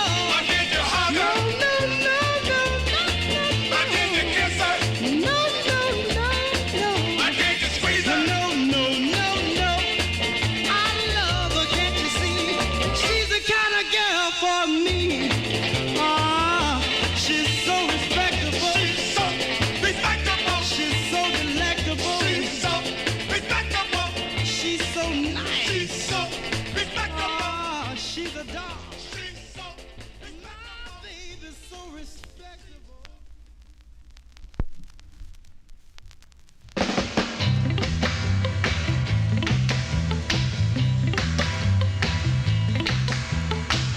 She's so respectable. She's so respectable. Oh, tell me, what kind of girl is this? What kind of girl is this? She's never, ever been kissed. What kind of girl? A rubbly rub dub dub. What kind of girl is this? She's never, ever been in love. What kind of girl? She's never been in the moonlight or watching the stars above. What kind of girl is this? What kind of girl? Oh, tell me, what kind of girl is this? What kind of girl is this? She's never been out on a date. What kind of girl? Yeah, what kind of girl is this? What kind of girl is this? She never, ever come home late. What kind of girl? Oh, but I begged her on my knees and she'd go out with me. What kind of girl And is she this? did. What kind of girl? Did you love her? Oh, no, no, no, no. Did you hug her? Oh, no, no, no, no, no. Did you squeeze her? No, no, no, no. Did you kiss No, her? no, no, no, no. What kind of girl is this? She's never, ever been kissed. What kind of girl is this? Yeah, let me tell you, she's the kind you can't resist. Oh, but I love her, can't you see? Oh, she's the kind of girl for me. What kind of girl is this? What kind of She's girl? so respectable. She's so respectable. She's got personality. She's so respectable. Did you love her? Oh, no, no, no, no. Did you hug her? Oh, no, no, no, no, no. Did you squeeze her? No, no, no, no. Did you kiss Oh, her? no, no, no, no. I love her, can't you see? Oh, she's the kind of girl for me. What kind of girl is this? What kind of She's girl? so respectable. She's so respectable. She's got personality. She's so respectable. My baby's so respectable. She's so respectable. My baby's so respectable. She's so respectable. She's so nice. She's so respectable. She's so respectable. She's so respectable.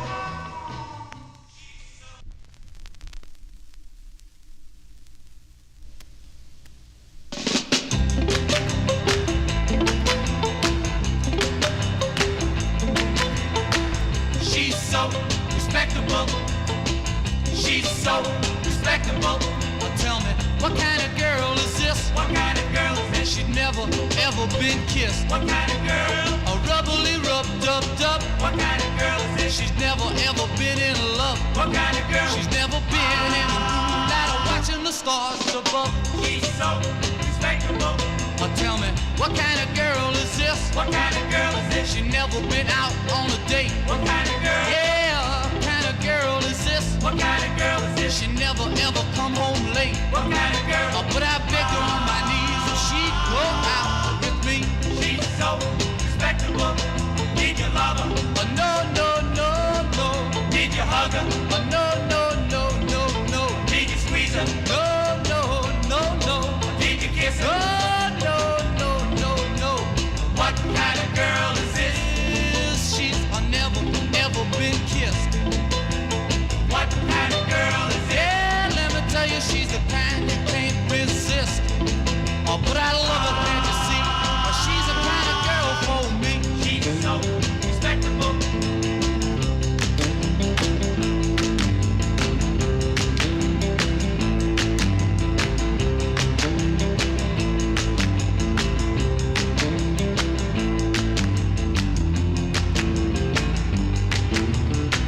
She's so respectable.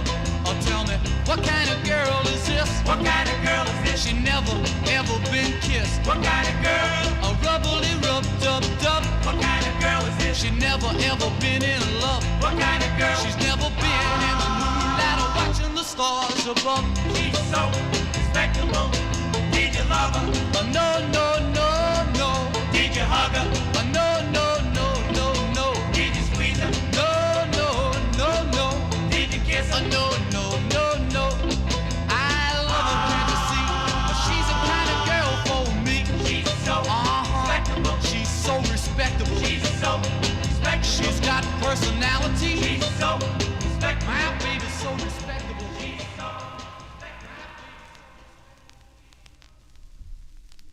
Okay, there you go. Listen, I want to check one thing, folks, on this respectable thing.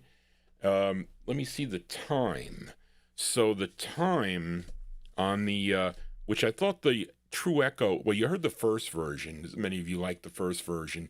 Of course, a lot of you are saying you like the Outsiders version. Well, you would hear that on a Wednesday night. I'll play the Outsider. You can request the Outsiders for the Wednesday night show.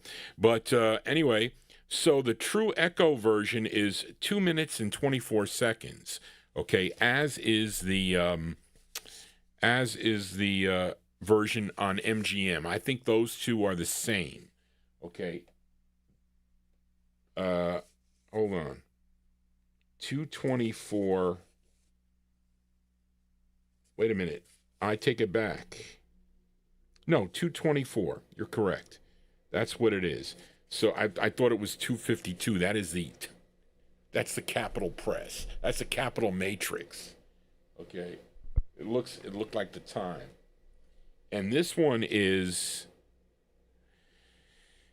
2 minutes and 35 seconds, and it's sped up. Okay. It's a sped up version of the song. So there you go. It's on the UWR record. You know the mistake I made with this label? Not this record. Okay.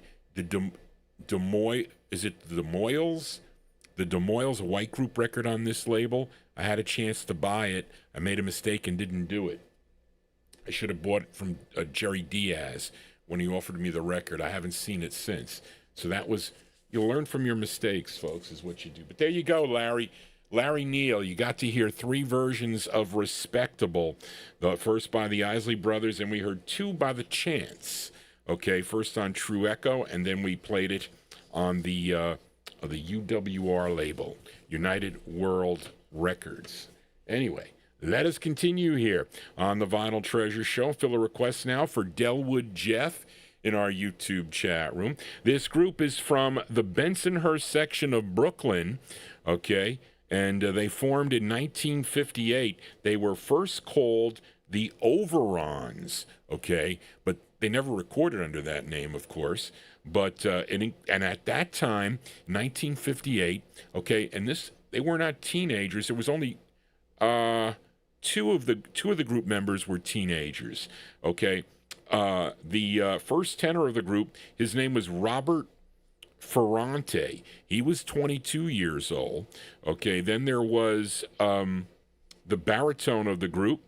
He was also 22 years old. He was Albie Krakolici, okay? And then Albie's brother, he was 21-year-old. Okay, he was Phil Krakolici. He's actually the original lead singer of this group. And then there was 18-year-old Ali Contrera. He was the bass of the group.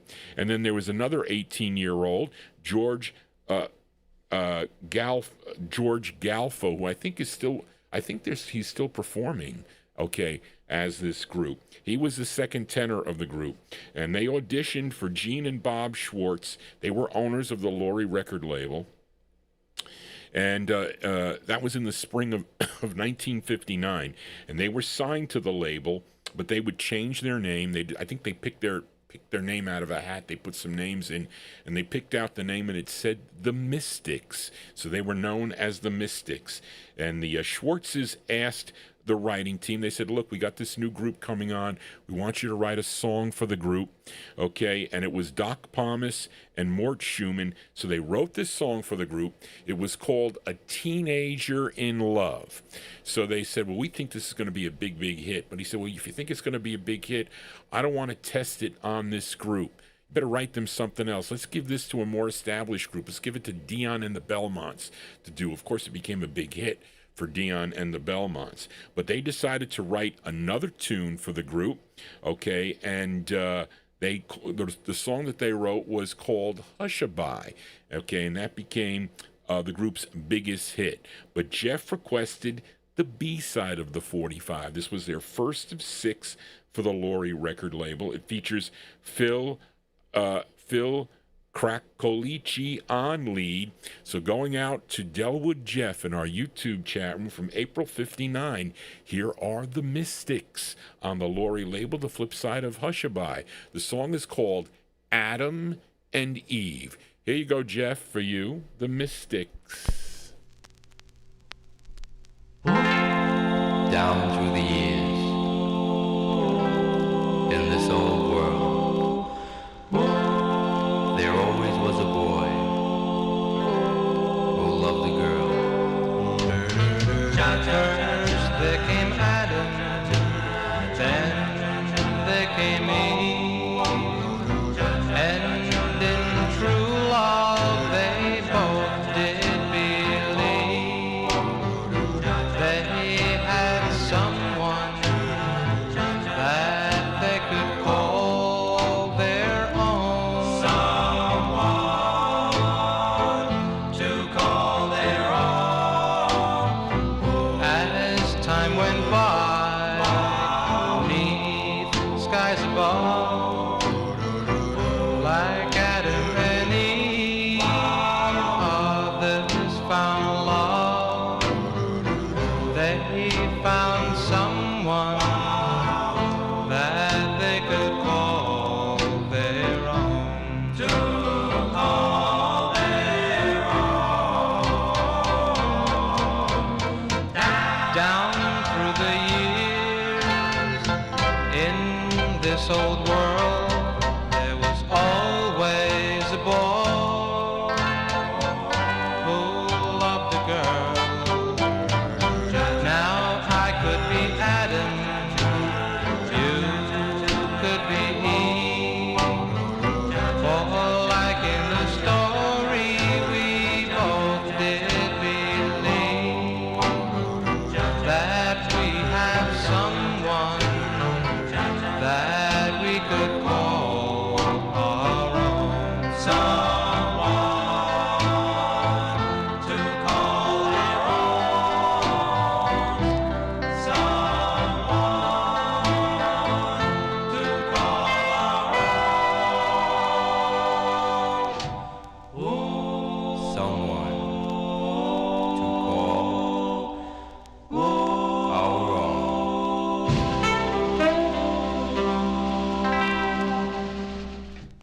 Okay, there you go. B-sides here on the Vinyltreasure Show. Those are the Mystics. That's the B-side to Hushabye. Okay, on a styrene press that plays pretty decent, I have to say. Those are the Mystics there, going out to Delwood Jeff from April 59, Adam and Eve. That is Phil Krakolici is the lead singer on that. Nice Italian guy on lead. Johnny G here on a Sunday.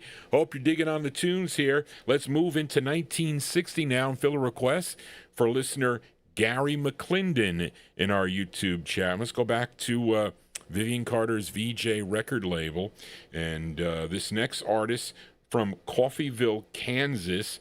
Okay, he was also, I guess, later on, Charlene, how much later? He was an electric pianist for Maurice White's pre-Earth, Wind, and Fire group called the Salty Peppers. I didn't know that. I mean, I know he has some Northern Soul records, but I didn't know this. Okay, but he only had 3 releases that would make the national Billboard charts, but he had a lot of great releases on the VJ label and other labels too, but mainly VJ. His biggest hit I have featured here, his debut single, was called Here I Stand with his group called The Newcomers. I think this is his 5th release. He had 10 in all, I think, on VJ Records. This is his 5th release for VJ Records. And this charted number 72 on Cashbox, 70 on Billboard, number 10 on the R&B chart. Let's go to March of 1960. Well, this was recorded in 1959, I think, sometime in 59. You can tell on the VJs there is on the matrix numbers that some of the record companies would do, they would put the year before the true matrix number. That's part of the number. But this has a 59 dash, which means recorded in 59, but it was released in March of 60 for Gary McClendon, Wade Flemons on VJ Records, and this is a grainy press. It's called Easy Lovin'. Here you go, Gary, for you.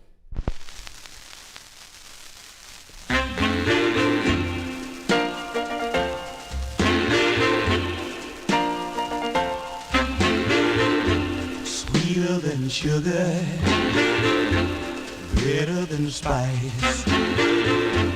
Come to me, baby, and give me some nice, easy loving. Old time slow, easy loving. With the lights down low, ooh, your arms feel as warm as mother's oven. Easy loving, easy loving.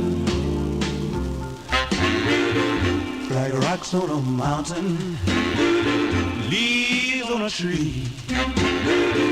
I'm for you, baby, and what's good for me, easy loving. Tried and true, easy love, baby. Just between us two, whisper in my ear like the bees are buzzing. Easy loving, easy loving.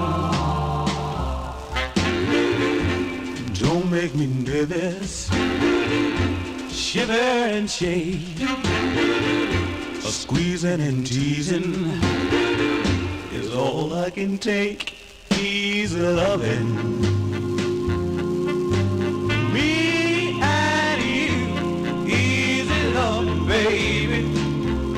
Like the good folks do, make me feel we're more than kissing cousin. Easy loving, easy loving.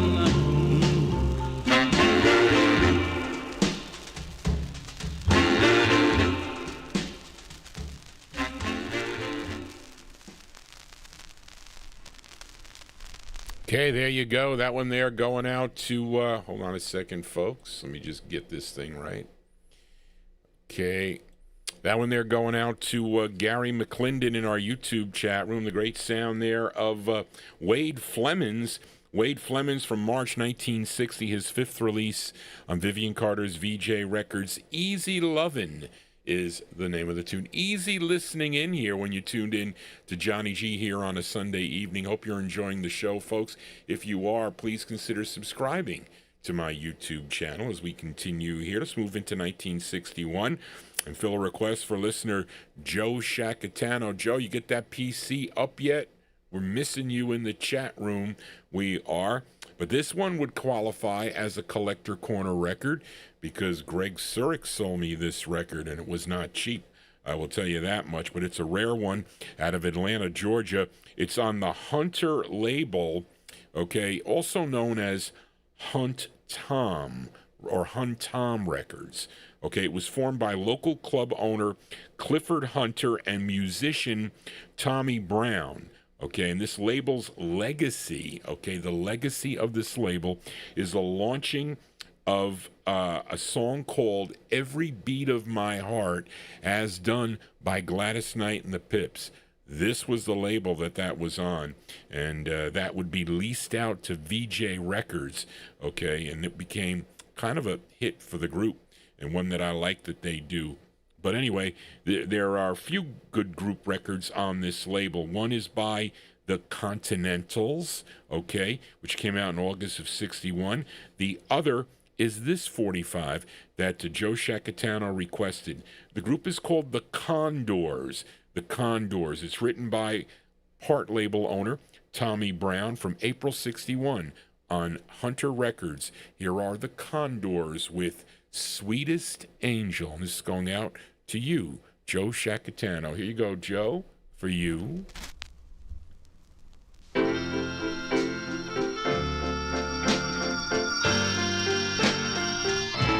Sweet as angel, oh, where can you be?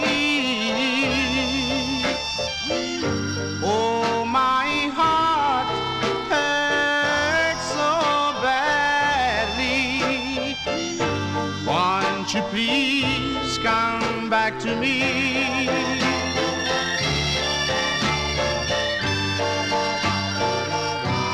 Sweet as angel, oh, where did you go? You are the one girl for me, I know. Won't you please come back to me?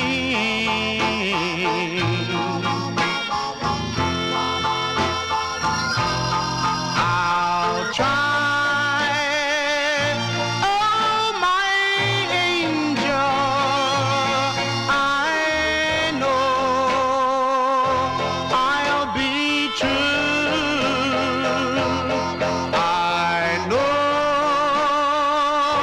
my darling, that I'll love only you. Oh, sweet as angel, oh, where can you be? You are the one girl for me. Won't you please come back to me? Won't you please come back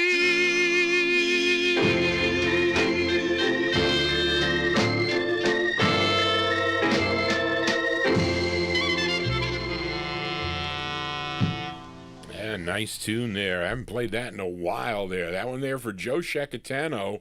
Got expensive taste, Joe. The sound of the Condors. Condors from April 1961 on Hunter Records. Sweetest Angel is the name of that tune. We are in the 1961 block. Got a few records. Got a few more records for 1961. Let's fill a request for Bob Cruz in Maryland.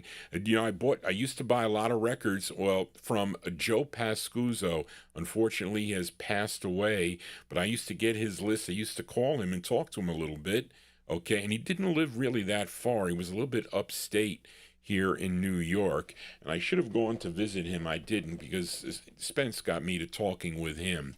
But anyway, I bought this 45 from him, this group from Vicksburg, Mississippi. Okay, they, let me see, backed up by a band of Murray Kellum. He was the guitarist, Ronnie Kellum on bass, a Dublin Lancaster on drums, and playing piano is Tim Whitsett. They are, and I think they're called the Whitsett, Tim Whitsett Band, I think, is backing them up. But this group is known as the Vels, V-E-L-S, and it's on the Trebco label. It came out in September of 1961. This is George Trebach's Trebco label. And I don't know who else is singing on this. Doesn't have anything. Here are the Vels for Bob Cruz. It's called, and actually, also, Charlene, you didn't put it here. Delwood Jeff, I think you had this on your list. It's on the request side, but not here. I got a good memory, folks. So we'll send it out to Delwood Jeff. This is on your list also, but it's Bob Cruz requested this too. September 61, The Vells with Please Be Mine. Here you go, guys, for you. 1, 2, 3,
Okay, September 61 release there. That group is called the Vells. Okay, the Vells out of Mississippi. That one they're going out to Bob Cruz in Maryland, also Delwood Jeff. Please Be Mine is the name of the tune. It's on the Trebco label. And I have other singles by on this Trebco label by, I think it's Tim Whitsett, I think, in his instrumentals, I think, on the label. Anyway, there you go. We are in the 1961 block. This is a bonus pick for Johnny G. Tell me what you think about this tune here, okay? As this group is from Queens, New York, first recording as the Belltones, 1L, the Belltones in 1957, recorded for B. Caslin's Hull label. And you may know their song. It was called I Talk to My Echo, was the tune, okay? And that group included Clayton Dickey Williams, Herb Rooney, Robert Brown, who also sang with the Five Sharps, and the lead singer on that song, I Talk to My Echo, was Andrew Pope. Now, when Pope left the group, they would add two new members to the group. They were David Banks and George Buster Cotman, okay? And they would change their name, okay, from the Belltones to the Masters. And they did one session for George Goldner's End record label and released this single. Okay, it features George Buster Cotman on lead from November of 61. This is a bonus track. Let's give a listen to the Masters. The Masters on N Records. And the song is called A Man Is Not Supposed to Cry. A bonus track by the Masters. Here you go. If your girlfriend treats you oh so cruel and tells you that she is through with you, you may You may play well, but come on, take time to think that no, no, no.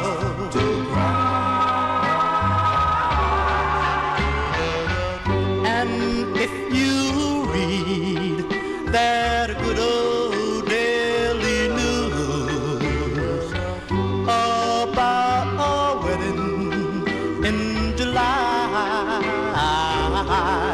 you may,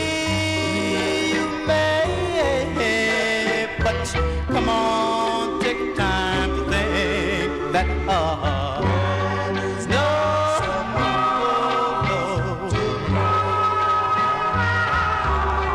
I know that she has hurt you, just how much she would never, never know. No, it's so hard to hold back the tears. Oh, but one day you shall let them flow. Whoa, but you should try to hold your head up high. No matter what your problems are, you may, but come on, take time to think that there's no cause to cry.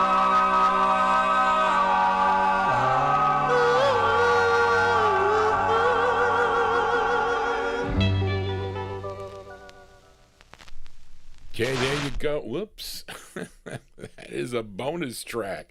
Listen, you can listen to music even when you retire. There's no retiring. I am retired already.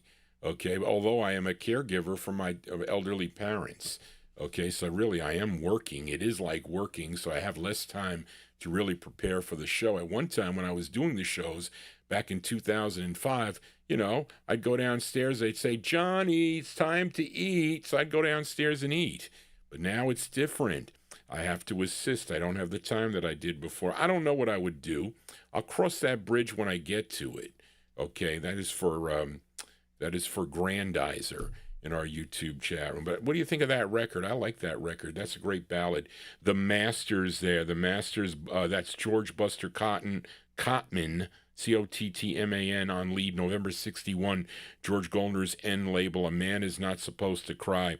And they would have one other single, okay, on Lesage, That's Good, okay? And there was another group of girls that were known as the Masterettes to match this group, the Masters. I played it here on the program, okay? The Masterettes with Never, Never, Never, I think it was called. Losing My Mind. Let us continue here. Let's fill a request now. Flipside request for listener John Engstrom, okay, in California. And last week we featured this singer on Lee Redmond's Revolvo Records out of Hollywood, California. And they were known as Frankie Ellis and the Aristos. And the side I played was called Sincerely. Was their second of 5 on the Revolvo record label. But John also wanted to hear the flip, and it was a song written by Frankie Ellis. His real name was Frankie Vasquez, okay? But he took the stage name Frankie Ellis. To me, it sounds like we heard 2 songs by Richie Valens tonight. To me, he's trying to sound like Richie Valens on this side. You can be the judge, John, okay, from November 1961. Here's Frankie Ellis and the Aristos on Revolvo Records. It's called I'm Going Away. Here you go, John, for you.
Okay, November 61 release there. That is a B-side for Frankie Ellis and the Aristos for John Engstrom. Song entitled I'm Going Away is second of 5 on the Revolvo record label. Kind of reminds me of Richie Valens. I think it did to some of you also in the chat room. Let us continue here. We have one more from the year 1961, and this is a bonus track by Johnny G. We go to Philadelphia, PA, okay, for this gal. First recording back in 1954 for Grand Records, but she would release at least 33 singles during her career, and her name Janet Faye Simmons, but she recorded as Faye Simmons, and in 1959 she signed with Robert Geter's Senka, S-E-N-C-A, Senka Records, and out of Philadelphia. And at one time, Robert Senka was her husband, was her wife, was her husband. I had it right, Johnny.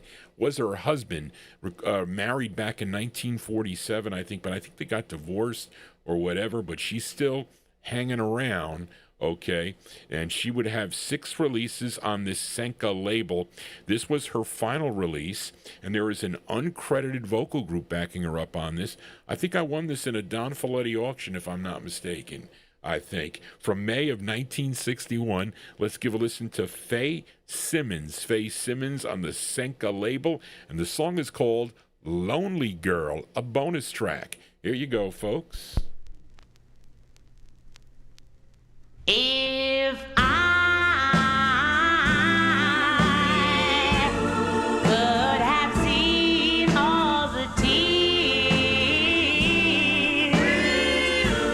that you shed for me, I wouldn't be a lonely girl. Oh no, not a lonely girl. It seems that I can't erase the memory of your face. I'm just a lonely girl.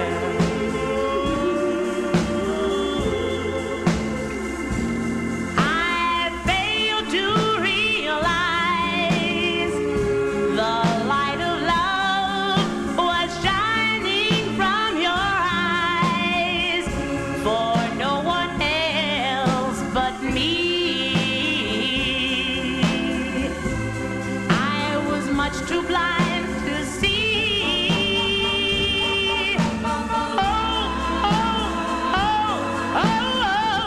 Darling, can't you see that my heart's in misery? But if you only come back to me, I wouldn't be a lonely girl.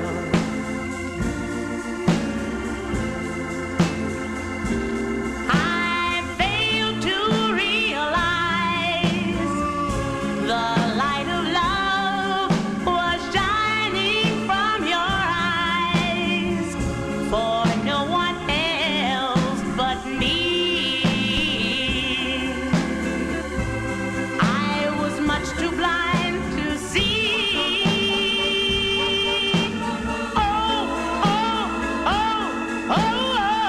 Darling, can you see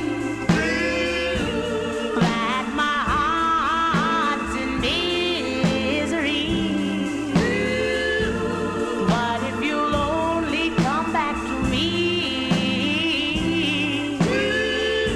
I wouldn't be a lonely girl. Lonely girl, lonely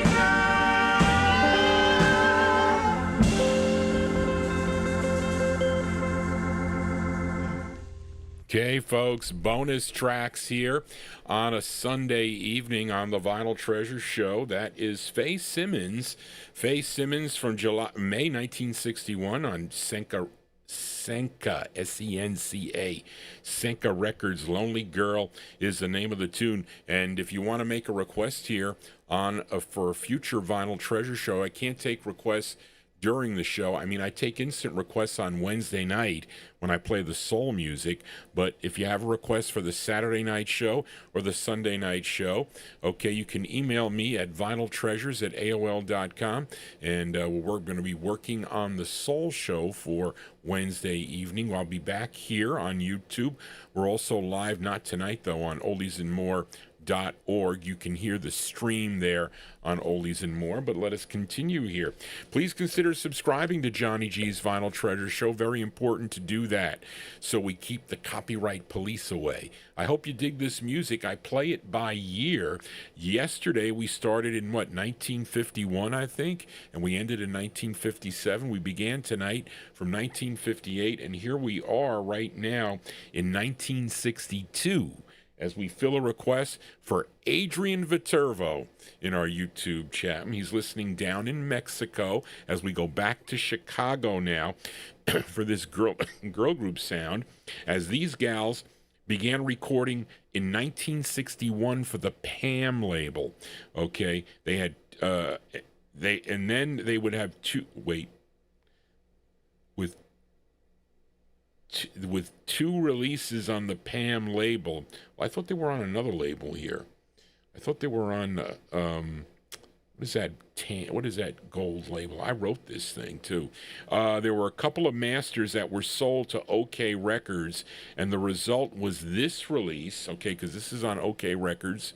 Okay, initially the group was known as the Starlets, but when OK issued this single, they became Donetta and the Starlets. Okay, and it features Donetta Boone on lead. Of course, she was also known as Liz Walker. From June of 1962, going out to Adrian in our YouTube chat room, here are Donetta and the Starlets on OK Records, and the song is one word. It's called Impression. Here you go, Adrian, for you.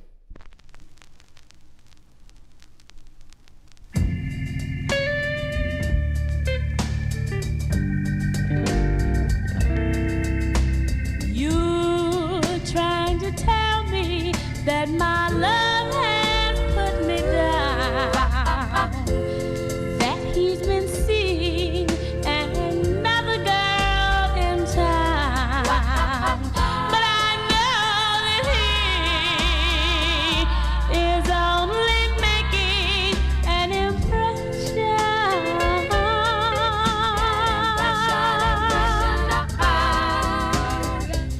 I'm not going to worry about this new love that he's found, 'cause just like that, she won't be around, for I know that he is only making an impression.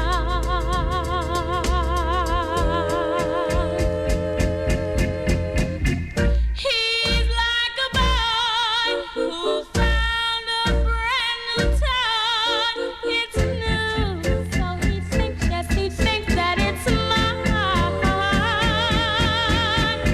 He'll soon be through when she's no longer new, and I'll be there, oh yes, I'll be there in his heart. Well, you don't believe me, I can see the way you frown.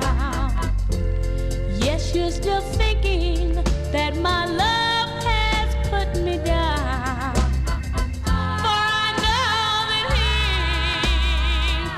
is only making an impression. He's only making an impression.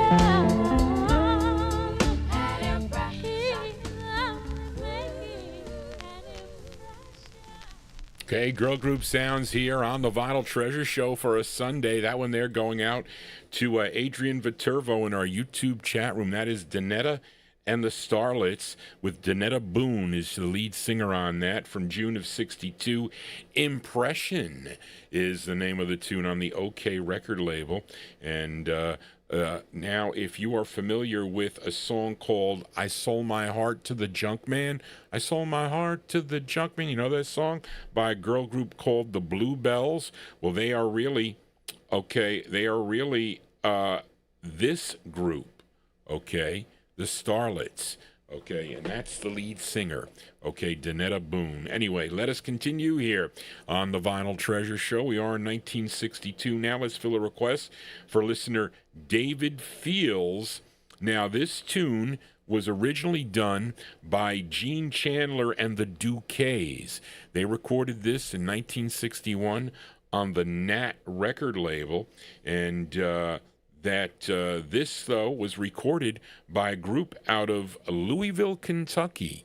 Okay, Big Dave Swinger, you should know this group too, okay, because this was a big hit on KME. Well, it was a big hit on number 3 record on WKLO, okay, and WKAY out of Louisville, Kentucky, and you would think that from this group called the Trendells, okay, that David requested. And it was also number 8 on KMEN out of San Bernardino, California. And I guess it would be expected, you know, as this group is from that area.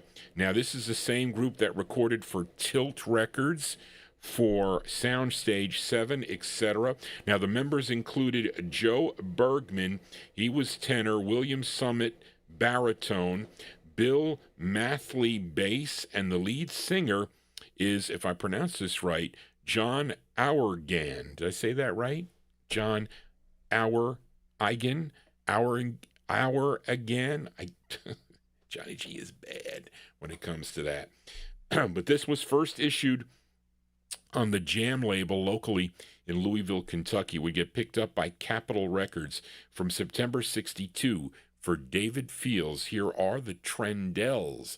I have it on Capitol and their rendition of the Duquesnes tune, Night Owl. Here you go, David, for you. 10 o'clock, 10:30, 11 o'clock, 11:30, curfew time. The night owl's strolling down the street about the break of day. Night owls, tell me, boy, what you think your mama will say. Wait till you get in the door, mama told you once before.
Okay, September 62 release there for the Trendells.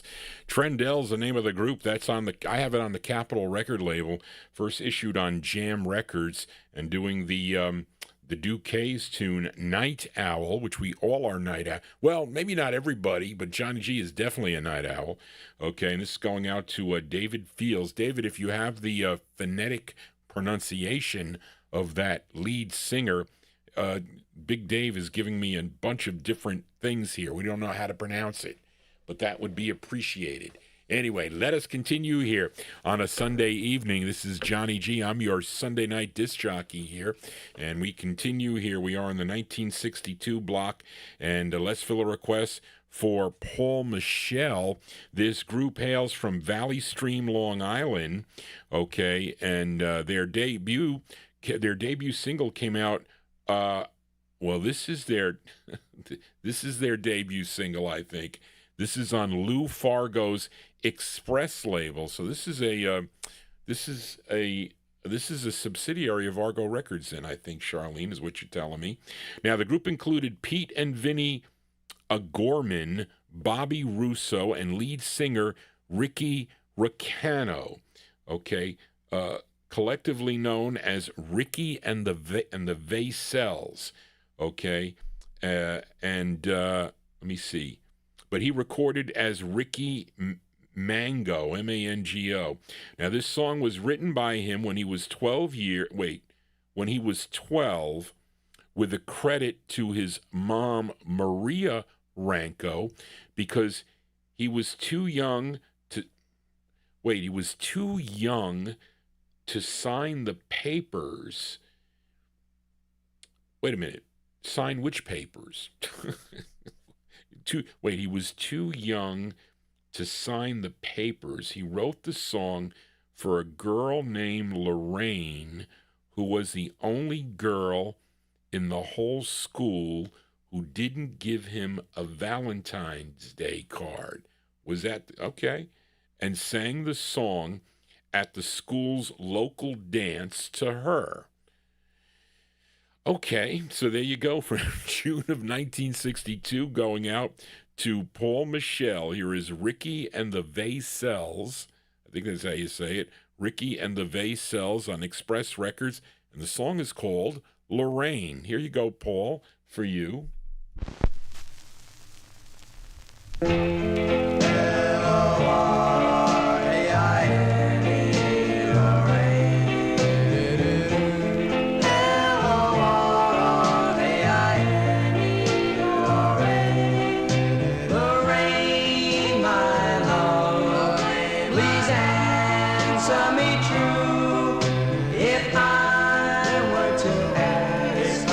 Could I marry you? Would you laugh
Okay, there you go. That one there going out to Paul Michelle. So let's see. We got a little bit more clarification in the chat room here. So anyway, so this is June 1962. That's Ricky and the Vaysels. Okay, and that is with Ricky Mango on lead. Okay, and the song is called Lorraine, and it was issued on Lou Fargo's Express record label. So my understanding is that he wrote this song when he was 12 years old, but due to the fact that he was a minor, he needed his mother to sign when they filed the copyright for it, possibly. I don't know. That would have to be. And he wrote this song because either he was a nice-looking guy and all the girls, maybe there were hundreds of girls in the school, they gave him Valentine cards, or it was a small class of a few people, and one girl didn't give him a Valentine card, but he wrote the song about the girl, but it looks like he liked the girl. Okay, but maybe she didn't like him.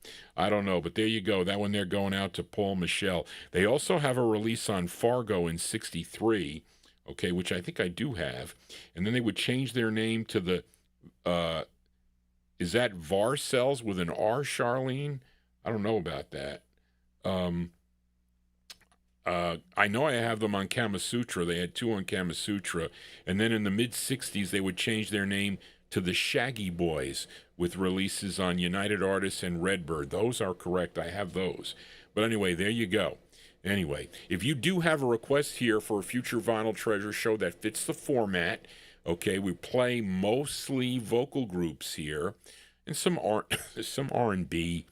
I can deal with a rockabilly and some blues records also from the 1960s. I have lots in my collection, okay, but anything that is more soul-oriented, and some of these records are kind of like, they kind of overlap a little bit. Maybe when we get toward the very last records on the show, they could be played on either, but that was more of a doo-wop sound.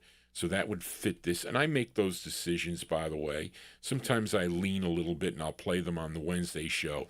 But I want that to be more of a soul show. Now, I'll play with Respectable by the Outsiders, too. I like that record. It was a record my aunt bought. So that I would do. But anyway, let us continue here. Let's fill a request now for David Milfred in our YouTube chat as we go to Detroit, Michigan, to Devorah Brown's legendary Fortune Records out of Detroit. Now, this group had 21 overall releases on the Fortune label through 1964, first recording back in 1954. Now, David requested their 13th release, okay, and this is a song you all know, a tune written by Rodgers and Hart, and I was debating to play the version by the Marcells, but I said I had too many records as it was. But we're just going to play this version by Nolan Strong and the Diablos. This one came out in January of 1962. It's on Fortune Records, and it's for David Milfred. And let's give a listen to their rendition of the tune, Blue Moon. Here you go, David, for you.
Yeah, there you go. That one there going out to David Milfred, a Latin beat to that one, as done by Nolan Strong and the Diablos on Dvora Brown's legendary Fortune Records from January 1962.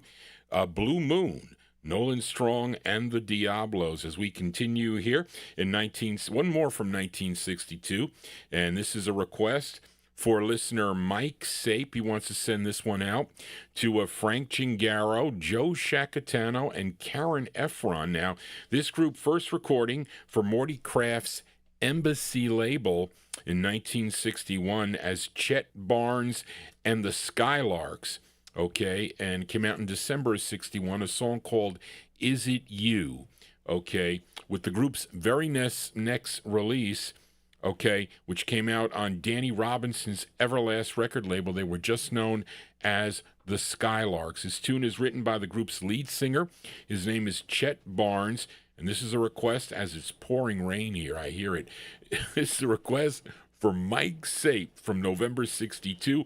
This extinguishes all your requests, Mike, because Mike sent me a bunch of requests. So that's it, Mike. You got to fill me with some more requests. Here are the Skylarks. The Skylarks on Danny Robinson's Everlast label. It's called Everybody's Got Somebody. Here you go, Mike, for you. The Skylarks.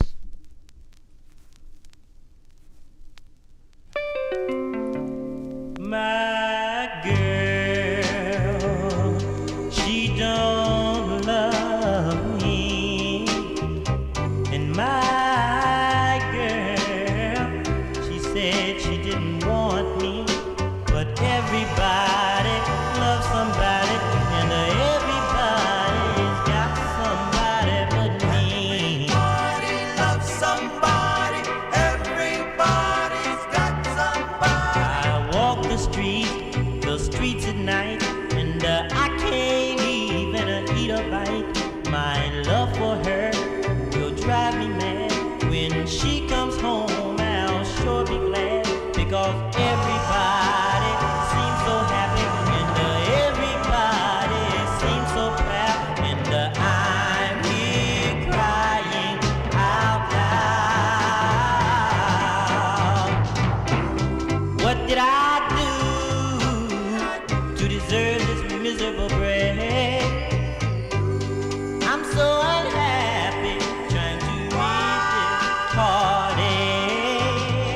Since I met this girl, things started going wrong. But I guess it's my fault for loving her so strong. What did you do? I'd walk the streets at night, and I can't even eat a bite, because everybody loves somebody, and everybody's got somebody, and everybody seems so happy, and everybody seems so proud, and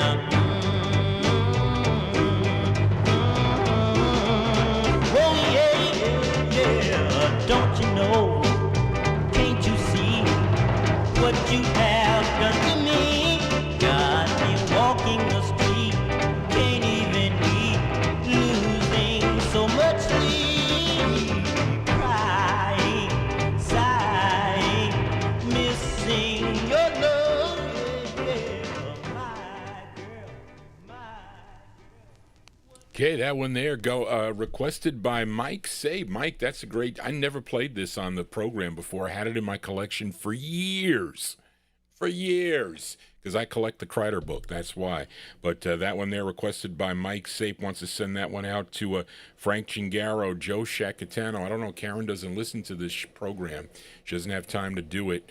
But, Mike, that extinguishes all your requests, but that's a good one there. November 1962.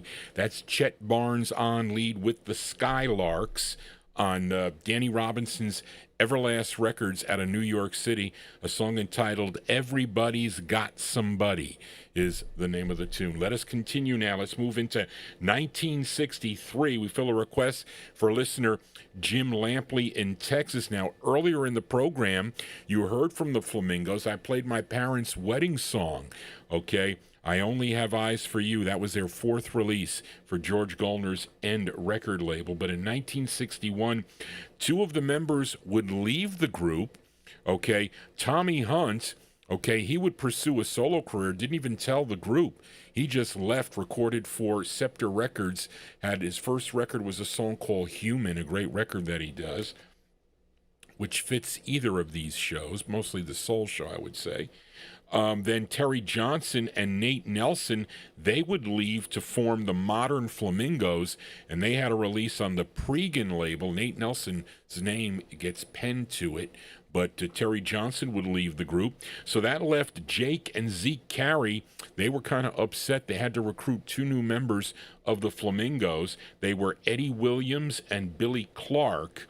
Okay, now Billy Clark was previously a member of a group called The Strangers that recorded for the King record label, and all the releases after April of 61 were led by Eddie Williams. So he's doing lead on this. This is the group's 18th of 19 releases for George Gollner's End label, produced by Henry Glover and George Gollner from March 1963. Here are the Flamingos for the second time tonight on End, going out to Jim Lampley in Texas. It's called Flame of Love. Here you go, Jim, for you, the Flamingos. Flame of love, flame of love, there goes my flame of love. And now it's burning low. It leaves no afterglow,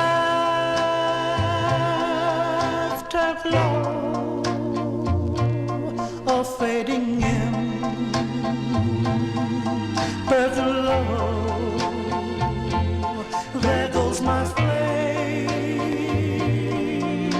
of love. It is my one desire to set the flame on fire, renew the spark of love. In a moment of confusion, there was heartbreak, disillusion. We agreed to forget. Now all that we had is regret. There goes my flame of love, a broken heart affair. But if we both still care, come back, my flame of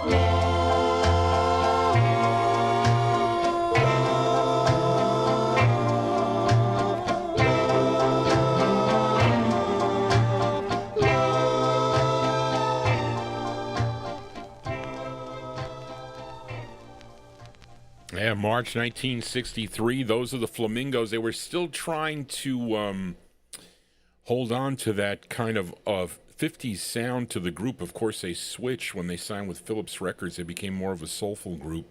But this was their request for listener Jim Lampley, their 18th of 19 releases for George Gollner's End Records. A Flame of Love is the name of that tune, and that's with Eddie Williams on lead. 3 more 45s to go before we sign off here on the Vinyltreasure Show. We are in 1963. This was a bonus track that Johnny G selected. Okay, we head out to Los Angeles, California for this girl group. First recording for the Beshe, B-E-S-H-E, Beshe Records in early 1963, but their rarest record, I think, is they would have a rare record on the Kentone label. Okay, but this one's on Marvin Murphy's MM Records, and MM Records was out of Los Angeles. Now, the group formed by the lead singer Francis Gray. They were all attending Jefferson High School in L.A. at the time, and the other 2 members of the trio were Deborah Dion and Eleanor Townsell, and collectively they were known as the Francettes. The Francettes from December 63, a bonus track. It's called He Once Belonged to Me, a Johnny G pick, the Francettes. Here you go.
There you go, December 63 there, a bonus track by a girl group trio. They were known as the Francettes.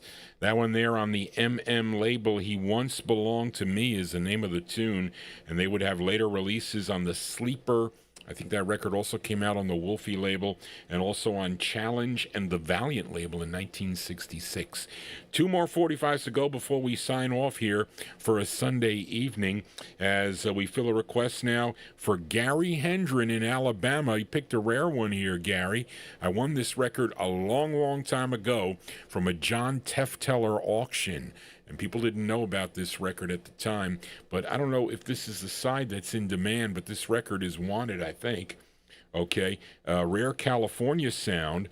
Okay. This tune written and produced by Frank Wedlaw, who I think is the label owner. I think he owned this label called Don-J Records out of Los Angeles, California.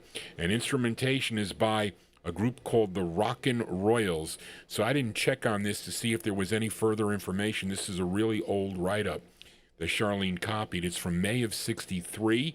Here are the Orbits. 1960 is not the right date, Gary. this is the right date. It's May 1963. These are the Orbits.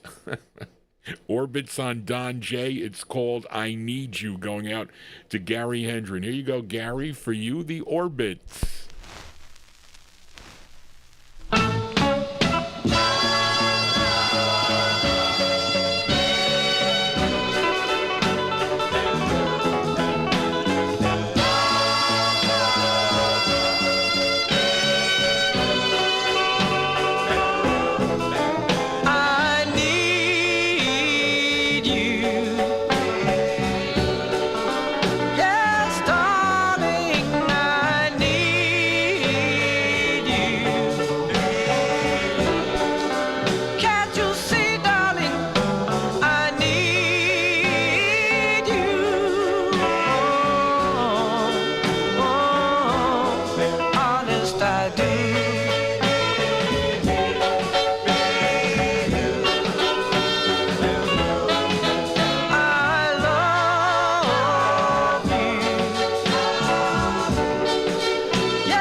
Okay, there you go. That one there going out to Gary Hendren in Alabama. That song almost bordering on soul, so that would be worth a play even on the Wednesday night show. That is my soul show. Okay, you could check it out. Those of you that are new to this program, go to Johnny G's YouTube page and click the live tab. Don't do the. They got. I don't know why they got videos when I was like 100 pounds. We don't want that. You want them. You want the current Johnny G in trying to lose weight. Okay, for my eye surgery. I don't even know if my cataracts are ripe yet, but I got to get an okay from the doctor first because I can't see nothing. And I won't cry about it anymore, Elaine. Okay, but there you go. That one there from May of 1963. They're called the Orbits. The Orbits on the Don J label, and the song is called I Need You for Gary. Well, I need you to subscribe to Johnny G's Vinyl Treasure Show so those copyright police don't come out on me. They shut my show down on Wednesday nights because when you guys and gals request like big number one hits, that's a no-no. And listen, those hits sound good, but not on this platform, okay? Not on the platform. They don't like it. But they give me a little bit of leeway. If I had more subscribers, I'd be able to get away a little bit more. But anyway, that's going to do it for Johnny G and the Vinyl Treasure Show, the Sunday edition. Like I said, I'll be back on Wednesday night beginning at 9 p.m. for your soul requests. So you need to get them to me as soon as you can because I got lots of chores to do besides records here. You know, even though I'm retired, I'm not. I'm still fully employed. Okay, but anyway, I want to thank everybody for tuning in. Hope you enjoyed yourself here watching Johnny G on the either your iPad or your iTV or your phone or your PC.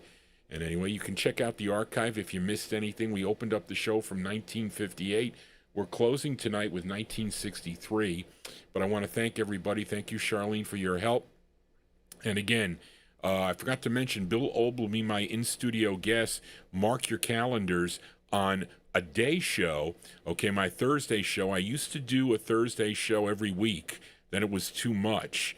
So then I ended up breaking it up every other week. And then it became too difficult for me even to do that. But I'm going to get back to those because I'm getting my records in order. I got 200,000 45s I've been sorting through. So I will get those in order, and maybe I'll be back on a Thursday. But Bill Old will be here. Thursday afternoons are for guest collectors here on the program. They'll come to the Johnny G studios. Bill Old will be doing sort of a soul and rhythm and blues show, and I'm telling you, there are 3 records, at least 3, that I don't have. Okay, one's on the Laurie label. The other one, I forget the label, okay, because I have the record, but not on that label, so it's truly rare. And the other one is a Phyllis record. Okay, it was a Phil Spector Phyllis label. So that'll be at 1 in the afternoon on the 25th of this month of June. But anyway, thank you all for being here. We're going to close the show tonight with a request for Wayne in Gillette, New Jersey, who was earlier in the program. These gals formed in 1961 while they were attending Marshall High School, okay, and that was in Chicago. And let me see. The group included Viola Floyd, Helen Greenfield, Teresa Legg. Wait, I messed this up, Charlene. Yeah, Teresa Legg, Vera Regulus, and Kathy. Wait a minute. I was rushing this. Kathleen Spates. Okay, collectively they were known as the Versalettes. Okay, and they were signed to Bill Ehrman's Witch label. Now, Wayne requested the group's debut single, and it's a cover song. This song was first recorded by Goldie Coates and the Blenders on Ehrman's Cortland label. That was a subsidiary label he held from October of '62. But let's give a listen to this version by the Versalettes. It features Kathleen. I wrote this wrong. Kathleen Spates on lead. It's their first of 2 on which, and 2 months later they would record as the Trinkets on the Cortland label, and then one final release in April '69 as the Little Foxes on OK Records. But our closer tonight from October '63, the Versalettes, on which it's called True Love is a Treasure, as it is, as Johnny G has true love for this music, a passion of mine created by my Aunt Mary way back in 1958 when I started listening to this music. Anyway, that's going to do it, folks. Thank you all for tuning in. I'll see you next time right here on the Vinyltreasure Show. Have a safe and happy week. Just want to say, everybody, so long. I'll see you Wednesday night. Let's go. Here you go, the Versalettes.